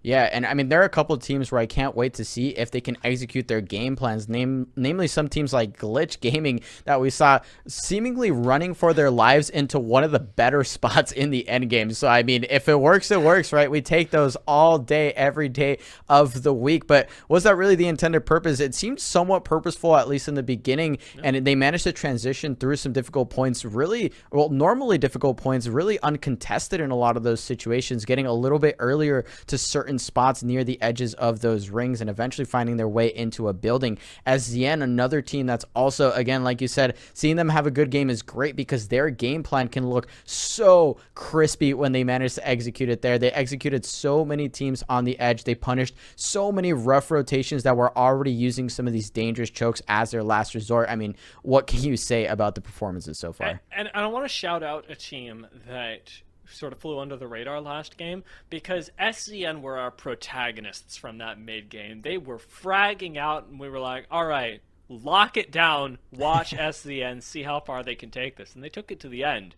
But quite silently, almost, in the meantime, Void had an amazing performance. I think their best so far today, making it all the way to 2nd. And if you were paying attention to the kill feed, cleaning up kills on the way there. They had a nice early position in the IMC armory that took them with a lot of success into this end game and into a position where, had they been given 20 more seconds, they could have been on even ground. They wouldn't have had low ground against SCN, and we could have seen them take the game as well. Yeah, and I love that you mentioned it because it was kind of like they did a lot of jogging so that SZN could sprint. So they had a lot of that early damage in those buildings that SZN was finding cleanups on. And even Esports Arena, when they did stay alive, they were also one of the ones that were trading that sort of cross-sectional damage throughout the middle of that final building. So I think you're right. I think they found themselves in probably the best spot, the best opportunity to have a great end game, and they executed on a lot of those points. Realistically, like you said, the timings just work out in a certain way. They didn't get the recovery, they didn't get the right spots in those buildings, but a lot of these teams have that potential, right? It's starting to show with that map swap. We're starting to see that some of those silent killers that maybe have taken a couple games to ramp up are now here to play for real. Yeah, also a lot of tenacity from Glitch Gaming. I'm going to call that out because, I mean, their early rotation, say what you will about it, I think I've said my piece, it left them with not a whole lot of resources. And yet, they lasted against ESA for God knows how long. They repelled both aim assist and antenna. And it's that kind of making do with virtually nothing that can separate the wheat from the chaff at times. I'm really impressed with the way that they ended up playing that. And it looks like they may be doing it again, because this circle looks mighty familiar, Mello. Just a little bit here. It might be a little bit familiar with where this might pull, yet to be seen. But of course, after that second ring pop, we'll have slightly better information. And actually, shout out to Glitch Gaming. You do mention those resources, right, that are so difficult. And I think it makes a big difference when you have that Watson to sort of survive in that battle of attrition for resources. When you're there early, you have to hold on to those tight and really use them get them as far as possible. If you use them too early on those fights, you could be absolutely doomed. Right now, Oxy Ares Shield looking mighty doomed here. Does trade out a lot of damage, but actually letting so much damage onto Bowser in return. What a start for Bad Boys. Mozambique goes hard, ladies and gents. Pick that up on your hot drop. Bad Boys, once again, get a little naughty, finding the kill. And Yuban has actually found the Gibraltar behind him. We know that's Rakanishu, and we know Rakanishu could be in trouble. Nice little bit of peel from his amigo Impulse. Bad Boys still are running this building, being able to clean up Bowser, pick up what little loot that he had, continue onto the two-man that they know is in the area. Yeah, and that's a rough start for the side of course, our former Noble squad, now looking fantastic, but not as fantastic as Bad Boys here. It's a little bit rough, and it might continue to get rougher, but actually multiple members up, and Rambro getting traded out somehow by Impulse just goes to show how dangerous that team is, even with a knock. And actually it's LTC on some other part of the map that gets eliminated before them. This squad stays alive for now. They are holding on to the last thread possible, but Bad Boys is hunting. They've even got some help from Redeem, who have rotated out early. Crojo grabbed his loot, went out to see what he could find, and Joey Blackout now gets to scout a little bit as well. Rack is down, and Impulse is the last member left standing of Rack Attack, Rack Defense, Rack Run. Bad Boys. Rack Sprint. Yeah, right. Impulse Please is going to be the renaming in this game. We'll see if Impulse can get out, as I believe he's got some banners, does have Bowser's, but can't grab Rakanishu's just yet. If he goes back for it, might be able to sneak it out from under the eyes of Redeem. But nothing's to be certain just yet, because when you have a lone member on 150 health, a second can change the course of your entire game. 150 health, and it looks like no shields to work with, so they are sort of stuck there, even though they're holding on to those purple shields. So looking for that banner, taking the risk, praying that Redeem has pushed out Rack Attack, and unfortunately they are the ones that get pushed down. Kraujo taking down Impulse, and we are one team lighter here going into the rest of this game as round one starts to close, and Valkyrie also looking to clear out their rotation and get involved in the fight. The contest by Mill has been the downfall of what was an otherwise pretty confident squad. Rack Attack had a really nice couple games on World's Edge. They really wowed us in game one, but unfortunately for them, second time they're not really getting to make an impact on the rest of the map as we move forward on Storm Point. It's a good time for us to update you guys on the standings as well. 4 games deep. I'm going to give you our top 5 once again. Esports Arena are sitting in first place with 73 points. Slept On are right behind them, are pretty far behind them actually, at 48 points on the day. SCN have rocketed their way up to third with 45 points. BR Demons are sitting in fourth with 32 points, and in fifth, Skies hang on to the victory they had earlier with 31 points. Yeah, 2 full games left to go, or at least 1 game and maybe 3 quarters here for these teams to try and climb up that leaderboard. But Esports Arena seems to already be cementing their spot at the top of this leaderboard, and that could mean them cementing their spot into Pro League, which would not be a shock here, but I'm ready to be shocked, yeah. I'm ready to see some of these other squads have some crazy games. We saw what BR Demons was able to do in some of these lobbies, and they aren't the only ones that are capable of doing that. But Esports Arena does have such a crispy game plan that they continue to replicate, so they know what worked in this ring. They're likely going to take a similar approach here to continue to soak up that placement points, excuse me, and I mean, it's really hard to get them off of those spots when they're there early. That, even though I know that it is, there's no way it's the same ring again, right? You know, you look at this and you go, well, surely not, but signs are pointing to yes, and I am pointing to scared, because when teams get another chance to salty run back the game that should have been theirs, tactical change, we will get more aggressive. Redeem already feeling that as they've lost 1 and are looking to poke their heads out at a team that seems to already be focused elsewhere. And this is an interesting spot for Redeem. They're a member short here that got knocked, but they have all of these sightlines and all of this pressure onto a squad that realistically has nowhere else to run. As this first ring closes, they might be shoved deep into the ring, and it's actually the likes of Nightmare right now that are trying to force their way in, and SCN might be on their backside as well. Joey Blackout eventually finished off, doesn't make it through the doors, and Redeem have to cut their losses and run because the ring is also coming for them, and they don't know who might be on this other side waiting for them. Fortunately for them, it looks like they get a moment of reprieve, and they might get a moment of Valk ult. Are they going to go back over? I would kind of dig it. I don't know if they're going to go for it. If they can go for it, they can't go for it. But man, would that have been cool. They're still thinking about wrapping around the side. And honestly, you've got time. This ring, you can tank. Though Zone 1 was buffed, it's still very doable. And right now, Redeem are not giving up this fight for first. They're saying, if we want to win, we've got to do it as a 3-man. Let's go get our 3rd man. Oh, absolutely. And I think you have to respect the teams that are still unafraid of this ring. I think there's still a lot of situations where crafting deep in zone can be your best bet. And I think some teams have already shown that on World's Edge. Not so much in Stormpoint, but we might see it here. Meanwhile, in these same buildings that were likely to get another endgame, BR Demons, actually this is further south towards Shipfall. They are finding some kills of their own. Hambino actually going down, and look at the tracking from Vayne. What an incredible turn right there, and great balance. The BR Demons that we expected to see have routed a squad. And, well, we did get Valkyrie thinking about engaging here. Having lost a member, they're thinking more about going back and seeing what they can do with that. Not wanting to push their luck against the BR Demons in front of them.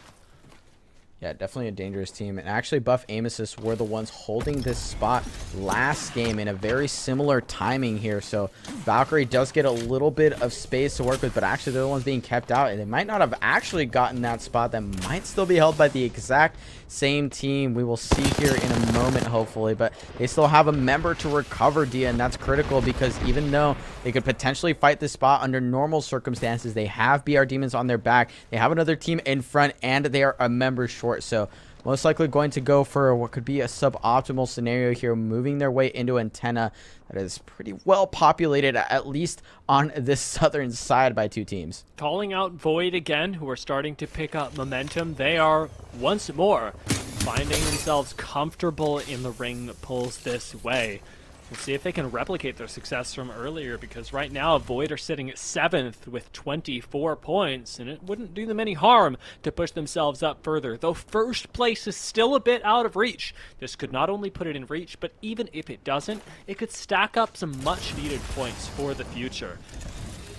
And one of the teams that continues to stack up points throughout this tournament, throughout these tournament finals. Remember, y'all, these teams have already been through the absolute gauntlet that is the first, 5 rounds of this qualifier. So they've had to deal with every quality of player under the sun. And they are here in easily the hardest lobby that they're going to have to execute on. Look at where they're going to. Esports Arena knows their spots. They know where they like to play out of. But will they be allowed to do it? Fury going down very low and starting to stick a Phoenix kit. They're praying now that a Seer isn't in range. Looks like they get this spot for now. They get to hold, and they get another moment, another opportunity to push into another endgame. One of those moments where it's just really good to have a Phoenix kit. So rarely do you have 10 seconds to breathe in this game, but once you've got it, man, does it feel good. Void aren't going to be able to pressure Esports Arena. Instead, these 2 squads can work in tandem. Unless, of course, Esports Arena starts dancing around in front of them. There's always the chance that Void can turn their focus onto the rest of the lobby and start taking down those that are going to need to get into the fish farm scale station area pretty darn late. BR Demons making a hasty exit right now. I imagine to try and find this res outside the zone.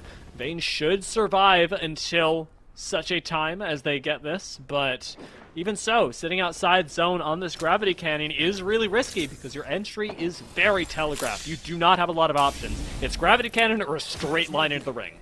Yeah, you can only be so creative with that recovery, right? But they do manage to pick up Vayne, who does end up surviving. Perfectly timed, not even afraid for a moment. And yeah, they're actually opting to walk back in, and I don't think they have the Valkyrie ultimate on deck either. So it's just going to be a straight up walk, but they are 3 strong.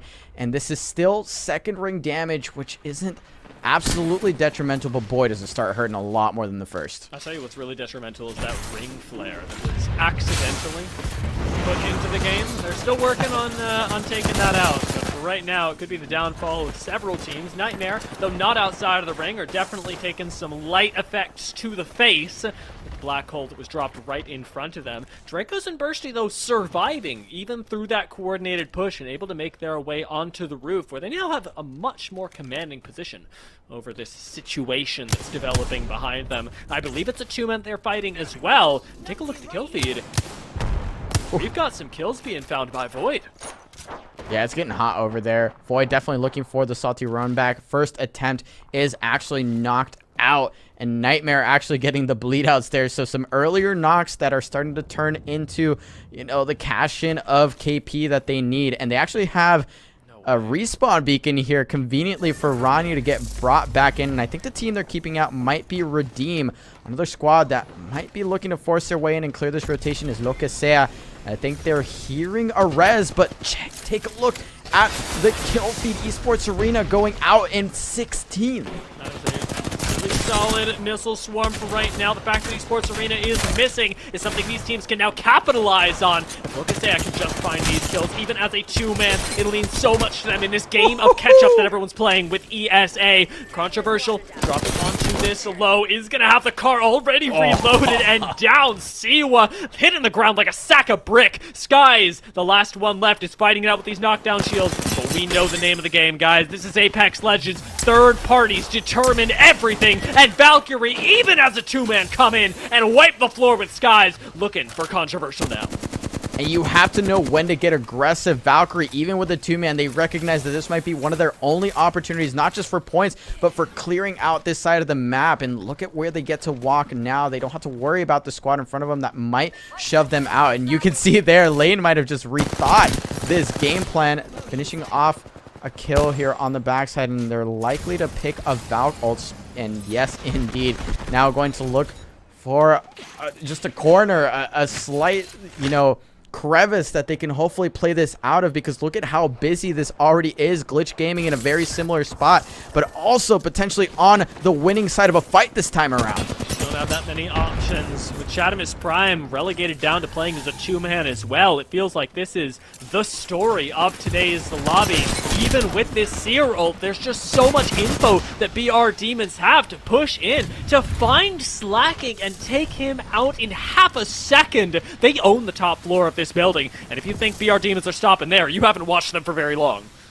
And we know what the leaderboard looks like, which means BR Demons does as well. And they know that they have to hunt for all these kills. They have to soak them up as much as possible, especially knowing that Esports Arena is no longer a threat on the map. It is no longer an opportunity for Esports Arena to continue to cement that first place spot with even more points. They're hunting for kills. They're hunting for rats. They find Chadamus Prime's last member, clean up another squad, and we're down to 10, Dia. Nice clean half-second shield swap from Vayne as well, adding a little bit of extra style to what has already been a really clean game from BR Demons. But in the top 10, they're not out of the woods yet. Glitch Gaming, yes, they made it here again. I don't know how, but gosh darn it, they're here. And they're gonna fight BR Demons whether we like it or not. Popping into the building now. They've got some good entry damage. They've got the Watson fences laid down, but they do not have their crypto anymore. It's a 1-for-1 as Soupy from below lays in the DPS with his car, but can't get out of the Horizon ult in time. He's lost in the sauce, and he's taken out as Glitch Gaming go down. Buff aim assist. They've come in. BR Demons are gone, and the forest claims them. 7 squads left, and BR Demons will not be getting the points they need today. The key and the lock have both arrived. They are here. They are claiming all of this loot. I think that's 2 full squads worth of endgame loot that they're about to soak up. BR Demons getting a little bit too aggressive there, committing a little too hard to that glitch push. Glitch does go down, but fends them off. Damage is enough, just enough for this final team to come through with the third party and pick up all of that sweet loot. Void, another team that you'd mentioned a little bit earlier, now finds themselves a member short, but they do have some position to work with, and this is not pulling the same direction, at least not exactly. I don't think these buildings will be safe for all that much longer, and yes, indeed, Buff Aim Assist will be one of the teams that have to push out, and right now, they're pushing down Berry Boy. Buff aim assist in a risky spot, though. You don't want to expose yourself to too much damage from Void. Even the teams across the way who could look down. Zainu feels a little bit more comfortable on this Valkyrie, dropping down with the access to verticality. Even Lox takes the risk. Very Veggieplex are gone now. We only got one team on this height, and the risks that Buff Aim Assist took were worth it after all, being able to claim this area of the map, this high ground that won the game for SZN just moments ago. Slept on, they're still in this game though, and they're a team that we have to keep our eyes on. If both can survive just this, FLS are down, and we're into the top 5 with Slept on being in second place right now. This is their chance to alley-oop over Esports Arena. They absolutely could do it here, but Void, the team that we've called out for potentially just licking their lips, ready to take this salty run back, their wide open arms ready to receive it. I mean, there's still a lot of teams that are in contention here for winning this game. Buff Aim Assist looking for kills. They're not necessarily thinking about the end game yet. They're looking for this KP. They haven't found it quite as fast as I expected, but they will likely take down Redeem.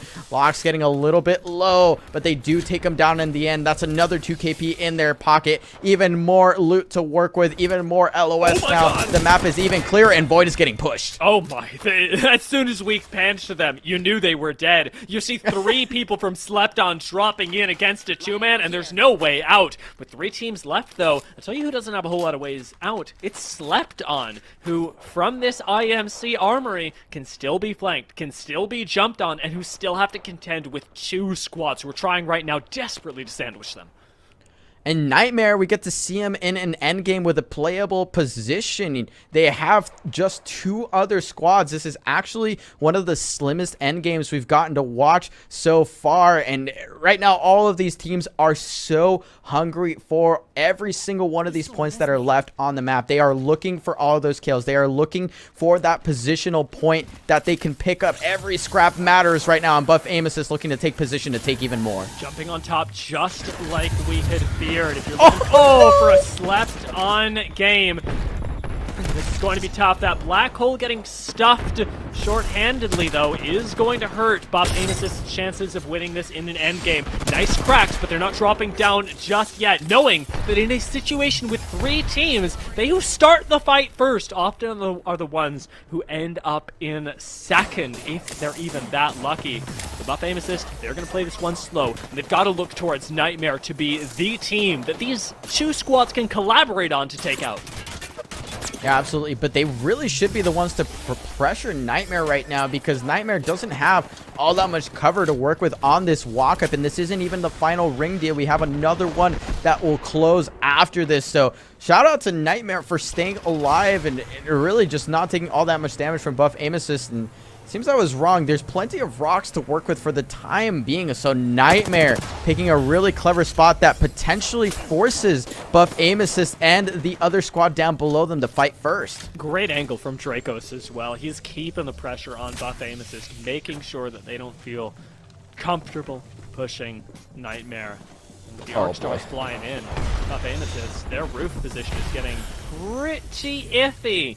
They aren't going to give it up, nor do they have to with the cover they have from Nightmare, but even so, this is starting to cause some problems, and Buff Aim Assist will eventually start to run low on the meds that they desperately need. And pretty much the whole map is now like devoid of grenades, as so much has been committed, at least by the side of Nightmare, to try and get this team off of the roof of IMC, because I think they recognize that that would be one of the only teams that could really pressure them out of these spots. But look at how they're holding angles, Dia. You said it before. Draco's holding off this off angle, doing a great job of keeping that right side of the IMC pressured, and both other members of the team can just continue to pressure, and they say go. It's time to fight. It is time to try and go at least for second place. Go for broke. There is the damage, but is it enough? Zainu trying to make magic happen with the last shot of the Mastiff in the clip, and Nightmare decides it's time to go. Buff Aim Assist is eliminated, and Nightmare has fish in a barrel. There's a reset on the inside, and I do wonder, because this could go either way. Excellent shots from Bursty as Nightmare continue to control the roof. An excellent interrupt from this Seer as well. Nightmare are healthy. They're even healthier, and dropping down onto this low ground. It should be their game to take. Slept On can fight all they want, but Psycho is down. Boat is down. There's one member left, and it's a 1v1. Can Nightmare clutch it up? It's Flesh on the other side. The rockets aren't going to be enough. There's a gold shield, and as Nightmare push up, they're gonna take it away just in the nick nick of time, Slept On get put down, and Nightmare take game 5. Oh my god, that was ridiculous because Slept On did commendable job off of that push. It looked so dangerous. It looked so brittle. Their last healing situation looked near impossible, but even though they executed, I think as best as any team probably could have, in the end, Nightmare gets their break, Nightmare gets their win, and they get the kills to go with it. I'm so happy we saw them pop off as well, because Nightmare are that team that we talked about earlier who got going in game 2 on World's Edge and who couldn't make it to the end, but this time they make it. They show everyone what they're made of. That's the Nightmare that we've come to know and love. And not just that, Mello, but there's still another game left for them to give us a performance like that, and for Slept On, with their second place finish, to still make it past Esports Arena. They're really close. Yeah, we didn't have Esports Arena on that map, which meant that there was ample opportunity for other teams to take that top spot, even just take their spot that they likely would have been forced into in those late games. No Esports Arena, so much opportunity. Not even BR Demons, who is really hunting for kills and hunting for points, was able to find themselves into that late game. So they weren't the ones pressuring teams to fight. They weren't the ones pressuring teams into horrible situations. And as we take a look at the replays, we can sort of see why. They have the fighting prowess, but when they're kept out, when they find the passion that comes out from some of these teams that are looking for that first place finish, it shows, man, because they're able to take down the best of the best. I gotta be honest with you, Mello, I'm gonna have to take a look at some of the VODs, see if I can review them, because the fact that BR Demons have had not one but 2 difficult games on Stormpoint definitely caught me off guard. The third party, of course, doing them in here, but even so, a squad that was able to do so well in the semifinals, I'd expected to have a better showing, and I'm sure they did as well. And wonder lies in whether they'll be able to recuperate it one final time in this last game of the day, as Buff Aim Assist have certainly taken a tick up as the game has gone on. They got really aggressive, and though I gotta say, I didn't approve of this push, I understood where it came from, they almost made it work. Yeah, I don't know if it was the moment to cut their losses and go for broke, but they almost pull it out. They almost steal it from the clutches of Nightmare. Ronnie, looking at about 15 health left there, is able to just play that out. And here we see the overall leaderboard. Even though Esports Arena is left out early, they are still in first place, though that lead has slimmed significantly. They have not accumulated any points after their 4th game. They left with 0. And the fact that only 6 are between them and Slept On now gives Slept On that chance to push past them. I'll tell you what, though. If it's by 3 points that Slept On don't make it, they're going to look back on Game 5 and wish that that 1v1 had gone their way. It's so close going into this end game, although I will say it's realistically between these 2 teams. Either Esports Arena or Slept On will be moving to the Pro League, unless SCN kills everyone.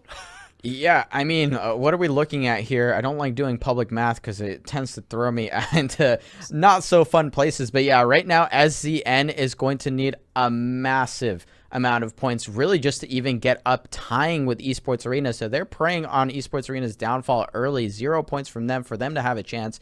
And we've seen BR Demons take out a large percentage of the lobby, but I don't know if it's going to be enough at this point, Dia. Yeah, I want to give some credit, by the way, to Torchlight Productions, who, in the meantime, as these games have been going on, have whipped up this graphic for us. We are getting this going, and it's so nice to be able to have this on screen to demonstrate, and so you can keep up with your favorite teams, those who perhaps aren't in the top 5 or who are very close to it. So as these Pro League qualifiers continue to go on, you can expect even greater things than just the scoreboards that we wanted to provide you since literally Game 1. I'm glad we have them now, and I'm glad that we get to keep track of Esports Arena versus Slept On. Yeah, absolutely. And keep in mind that all of these teams will continue to scrape their way to any points that they can find. It's really not worth throwing your games at this point, really just throwing, random attacks at the wall, hoping something hits. You still have to scrap for the points that you need if your team is going to make it through Pro League, through the point system, right? There's still a lot of points to be found even in this final game. I mean, look at the middle of the pack. There's teams that are separated by as little as 10 points for a significant jump in Pro League points. All of those points count, so all of these teams will continue to scrap. I'm hoping to see that the Game 6 curse will not be upon us and that we'll continue to see these end games be very crowded and these mid games especially be very contested to the point where it's all up in the air. We don't know who's going to take these games down. That's true. I really enjoy that because of the 4 qualifier system that everybody's got to play at their best. That's something that you don't normally get in Game 6s of any tournament because you've got to go for broke. And in this case, it's not really true. You've still got to play for next week, the week beyond, the week beyond. So accumulate as many points as you can, see where you can put yourself, and well, I guess see if the bad boys can get better. I'm surprised. Is that wow, they really do have only 4 points. That's really unlucky. I'm sorry, bad boys. I love you. Yeah, and I mean, that's tough, but that's just how it goes with how high caliber the players are in these lobbies.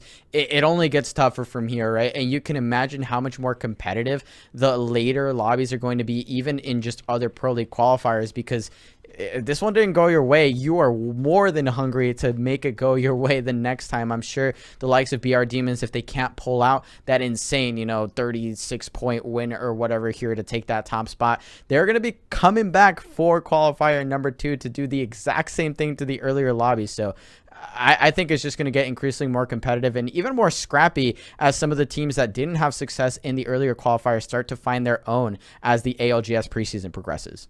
Absolutely. I mean, we've seen, I will say, with exactly the same zone, good stuff from Void. We might just see it again. I'm crossing my fingers, right? Wait, different zone. Although I do enjoy the challenge of being able to take on the exact same thing. The fact that we got 2 different teams, both SZN and then subsequently Nightmare, finding the win with exactly the same positioning is really impressive to me, and a lot of these were changed. Okay, this is not the same zone. It looks very Let's similar. go. It's not. It's like really close though. It's uncomfortably close. Yeah, I mean, we get what we can get at this point, so we'll see something a little different here. And namely, this one's potentially a little bit closer to the rotation that Esports Arena has to do. Really, all they have to do is lock it down, right? They have to find their way into some good positioning, though I hope they continue to execute their game plan the same way they've been doing it, because it works so freaking well. We've seen it time and time again. Maybe not so much in that previous game, but just throughout this tournament, they've done a great job. And we're going to get to see if, at the bare minimum, Rack Attack gets a bit of a game here on Stormpoint. They've had a really rough time with this contestant. Look at the loot this time around. Oh my god, they really turned up the streamer buff. That's 2 purples, and they're running a Vantage, Dia. For real. This is unlucky for the bad boys, who have had some really nice starts on the 50-50s, and this time are definitely going to find themselves disadvantaged. I wonder... disadvantage, it doesn't matter. They're going to likely encounter Redeem on their way out as well, should they choose to retreat, as bad boys are the ones positioned towards the northwestern side of this map, where we know Redeem has been coming down to snipe off a few of these kills. So once they get wind of these purples, I'm really curious as to how bad boys position. Yeah, so we'll see what they can do, but they're not going to be too happy here. I've seen crazier, but maybe not so much when you're up against the likes of Rack Attack. Already having to pop a bat, though, but they've got 3 of them in the back pocket. I mean, how much more loot could you ask for on this side of the contest? But they haven't quite found the opening yet, and this rig is already closing, so Rack Attack trying to reposition here. They need to finish this one out quicker than they have in the past, because we know there's other teams looking, right? We know there's other squads that might be joining the party, and they've got the loot to work with. Maybe it's time to cut your losses and run, or maybe just full swing here. Nice damage coming out from Impulse with the wingman. Not quite enough for them to push, and Impulse instead gets chunked really heavily. Both he and Rack have no shields, are at very close to 50 HP each. be pushed on by the bad boys at any second. Great cover from Bowser on this Vantage to keep his team safe, to allow them time to reset. And there's the shield bats continue to get expended. The Gibby bubble provides a lot of safety for Rack Attack to push up. They lose impulse though. Can they turn this around? They've lost Rack, and Bowser's the last one standing with all this loot. Bowser is 10 HP away from dying and still manages to get out, find the white shield swap, and turn this around just maybe. Medkit will buy them a second. Rez is going off in the meantime. Can they get one of their own in time? Answers point to no, as this door is going to be kicked in, and Bowser's got no time to heal. And Rack Attack, with the best loot they could have asked for, lose the fight to Bad Boys. Do not land at mill anymore. That's absolutely tragic, but even though they finally win out that contest, they might already have the teams that we're talking about, right? The teams that are ready to go, that are ready to fight and execute on these third parties. World Class, though, looking pretty similar in the shield department, though they might have slightly more resources in terms of ammo and, of course, heals that they didn't have to expend on an extended contest. So now, Rack Attack already looking down the barrel of yet another fight, and they have the low ground to work with. Gonna be tough for them, that's for sure, with the double cracks going their way, ultimately. Hambino's the one that has to back off, and we know that the shields at least have been reset for a moment. World Class look down. They haven't found any knocks just yet. Instead are playing this very patiently, even with the Horizon ult that they've thrown in preemptively. Excellent angle on Oxy. Ares starts things off well, and with the Peacekeeper at close range, it's not even a question of whether the Seer will fall or not. Just a matter of time. World Class have taken down Yuban. Two of the bad boys are now gone, and Mulberry Veggie Complex leave us before then. A crack signals that World Class are certainly not done yet. They find the last member of Bad Boys, and we're down to 17 already. Yeah, I misspoke earlier. That was actually Rack Attack that was already down. Bad Boys the ones trying to defend, but they don't quite execute. And World Class living up to their name right now. They looked really solid there. Might have had the slight advantages we were talking about before, but still clean execution. And look at how much control they have over the side of the map, right? It can't be understated how critical it is to take the right fights and to take them at the right time so that you have the opportunity to clear out your rotation, right? To have that control to maneuver however you want and get the information that you need to play into the mid game. So beautiful stuff there. Now they have a great opportunity to have a very solid final game. And it was a really subtly powerful move from World Class, because it's very Veggieplex did leave us previously. World Class has been able to alley-oop them from 17th to 16th, and maybe even pushing the borders of 15th and 14th. Every point is going to matter so much to a team like World Class, who's had a rough day so far. And especially as they look towards future weeks, they've got to get this consistency on board. VR Demons have been looking to dial it in all day, especially on Storm Point, where I have had their back going up against a squad that has defied all logic. Void have now lost 2, and VR Demons could be getting things going in the last game of the day. Void are out, and VR Demons, they're starting things off right, and I don't know if they can continue. Yeah, and I don't know if they really have the members of the enemy teams left on the map to make that crazy comeback that they need. So a good start here, but 15 squads left. That's already 5 entire squads down, one by their own hands, and they made it look like quick work. So maybe this is the BR Demons we were hoping for, just a couple of games too late to the draw. We'll see if they can continue to exert that damage, that pressure, find those kills to climb up the leaderboard at the very end, at the bare minimum, for those Pro League points, or the qualifier points that are going to get them even closer to that Pro League spot. Ooh, man, we're going just a little bit further up. Like, this is a very, very similar zone. And as much as its power points are different, the rotation paths are going to be largely the same. And we've already got, I think, Redeem in a much more comfortable position as the biggest standout as a recipient of good favor here, since they get to sit in their comfort POI and farm up teams as they come in and have to contest. Esports Arena also not nearly as comfortable sitting around the outside here. Have to make a very difficult rotation in, crossing over to the east through this mountain Shall we head this way? leaves you with either going through the spider caves and being open to fire on the plains, or going down at the low ground and eating damage from the team in swamp, neither of which I really like.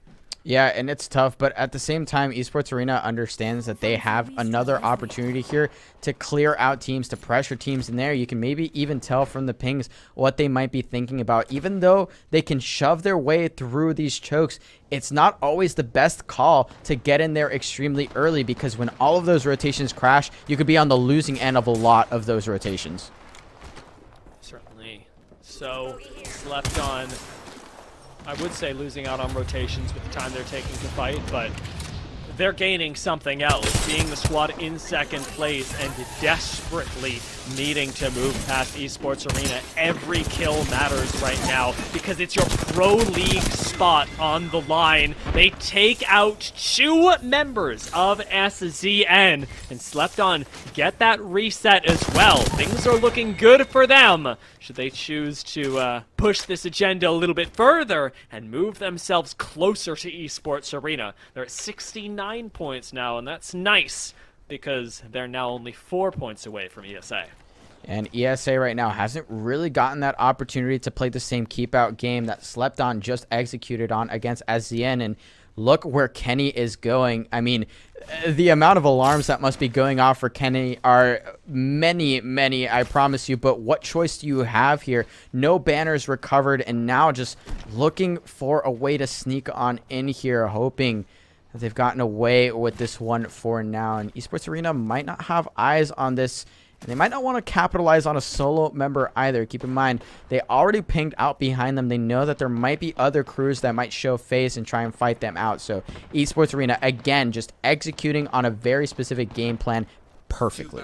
And it is something that they've done really well. Cast your mind back, as I'm doing, to the first couple games on World's Edge, and every time that we were calling out Esports Arena's name, it was because they were doing such a good job of sweeping out teams that could have been threats to them, that were behind them or in otherwise unorthodox positions. Glitch Gaming, yeah, they're in a bit of an unorthodox position taking a fight, and they may be cleaned up as well, but they're doing the cleanup first. Out around these Prowlers, they've got a lot of DPS to throw in, but as FLS round that corner, the third party does the work, and Glitch Gaming are gone. FLS takes down Glitch Gaming. They win out on this building as well. And in the meanwhile, we actually saw that BR Demons does fall, so they will get no more opportunity to rack up those points. They are out for now, and that means that the whole map has sort of broken wide open in the second ring. 13 squads left. That is not a number that we've been seeing recently, but in this last game, it seems the aggression has just been turned up to 11. So many squads willing to take these fights. BR Demons takes one of them and ends up losing in the process. Definitely the pace of the game being pushed, even by those teams who have the most to lose. In second, Slept On, jumped down to the low ground, and they are picking a fight, even at this point in the game. But we saw, just for a moment, they're getting sandwiched. Slept On cannot stay here for long. I wonder whether they'll be able to find the push. They did have a lot of damage thrown in here, but how exposed they are is definitely making me nervous, as I know Kim Chi Lee's coming up behind them. And look at the pings. They know it too, but they might have been too late on the turn. Psycho goes down. Kim Chi Lee does get shredded just a little bit, but is going to be able to recover this health. And now World Class kind of has to force the situation here, and they know it. They're starting to push up, look for those angles. Kim Chi Lee continues to find that damage. It might be just about time for them to make the call, and the call is to back on out, take the high ground, and potentially find their Valkyrie ultimate, because First Attempt is also here. They're also present. They aren't the only ones in this party, and it seems like 3 stacks now are busy trying to find space on this side of the ring. I am incredulous. I cannot believe that Slept On are still alive. That neither First Attempt nor World Class ended up going for that. They've got everyone back up. And World Class, like you said, waiting for that Valkyrie ult, have taken the passive way and let second place slip by. If Slept On make their way into the Pro League after this game, we know who's to thank. Absolutely. And right now, World Class might be thinking about that, right? You also have to think about those opportunities you have to wipe people out on the map. I think one of the biggest downfalls of some of the teams in these pre-qualifiers is often the lack of aggression in the right moments. I think World Class being safe when needed, though, it's a little risky to drop yourself right between two squads looking for those kills. But Esports Arena right now are the ones that may be stuck behind these rocks trying to defend from the kills that these teams are so hungry for. Let's see if they can do it. And we said it was a really difficult position to play. Now that they've got themselves all the way here, you do have to cross that mountain one way or another. Spider Caves no longer seem viable, but Capra with a really nice crack could open up a little bit of a different route. They've still got Valkyrie ultimate as well, should they just win this fight. Fury's got no shields, and the zone's starting to close in. The pressure is coming to a head. Capra with this wingman still lays in damage, but it's no knock. Not enough for Esports Arena to feel comfortable taking to the skies. Boney does so temporarily on this gravity lift, but he gets taken down. This could be it as Capra trades with Dracos. They're going up against Nightmare, and Nightmare could just live and haunt the dreams of Esports Arena. One member left behind this rock as Boney heads knockdown shield, saves the squad a lot of trouble. Capra still is swinging out on these angles, but the fight is far from over as he retreats once more, finds the elimination onto Nightmare, and Boney is left for dead. Esports Arena, yes, they lived, but the cost is massive. And unfortunately, Esports Arena really just was looking for that, right? They were looking for that fight that they could take to rack up that KP, but unfortunately they run into easily one of the most mechanically capable teams and team fighting teams on the map. They lose one, they already lose another member to the ring, as well as the shots from none other than LTC Esports. So the pressure is here, but Esports Arena is holding. No, they're not. Slacking takes down the final member, and Esports Arena is off the map, which means there's just one more squad, Dia, that could potentially steal this one away. Slept on sitting at, I believe, still 69 points when we calculate in what they've gotten this game. They've got to move up. They've got to get as many placements as possible to be able to make it past what is, I believe, a 75-point plus ESA. The gap is small, but one misstep could cost Slept on everything. Could leave ESA moving on to the Pro League, as we know they should be. Oh, this is so tough. And all of these teams, you can see it in their eyes right now. It's so difficult to not want to commit to these kills. World Class is eliminated. Slept on, still alive, still plenty healthy as well. They have some space to work with. They might win out on this building, but they have a team out behind them. Lo que sea, in the meanwhile, is eliminated as well by Kenny. So SZN still on the map, looking to play spoiler for all of these squads, looking for points. Slept on back up. Slept on trying to play this out slow, but they're running out of space to work with, and they continue to be pressured. So much damage is being thrown their way. Everyone knows that holding out this team is going to be the easiest way to move themselves into the end game. But a nice, what looks like group up for either a Valkyrie ult or a concerted push through the choke can still net Slept on in Launchpad. And when they go through these Watson fences, there's danger ahead. Not sure how they're going to make it through this. But let there be no doubt in your mind, Slept on absolutely must if they want that Pro League spot. And they are doing it here as best they can, but it is getting increasingly more difficult. And unfortunately for them, they're in a position where every team is licking their lips for the free kill. So a Valkyrie ultimate is going to be their last ditch effort. And ultimately, this is a coin flip. And they're already eating zone damage, Dia. This is already a tragic start to a Hail Mary play. Can they live it out? Can they make their dreams come through and pull through to the Pro League? No, they're dropping on a team. On the low ground. A team on the low ground. Slept on. It is a crash landing as Psycho goes down. They still have to live. Even with two members, they can make up these placement points. They can find these kills. And it's good that they cut their losses because they still have so far to go. Boat and Karma are still alive, and LTC, they are otherwise occupied for now, fighting off the invaders from the north, now getting shot at in the back. Things are devolving into chaos over here in Launchpad, and with a mastiff, LTC destroy first attempt. And Boat, now the last member standing, but actually gets so much aggro pulled away from the last duo, the last remaining members of that team. LTC Esports gets incredibly aggressive, dropping down on this team with a massive. Does pick up the kills, but now they're defending with one member themselves. Everyone in this final ring is in shambles, except for maybe one squad holding up above. But this could mean, Dia, that Slept On was just in time. Actually, might find another KP on the way out. Yes, they do. They're starting to get punched out. They continue to find the hipfire. They continue to find their shield swaps. They have very few bullets left, but this member might be here alone. Beautiful hipfire, but does get taken out by Locks.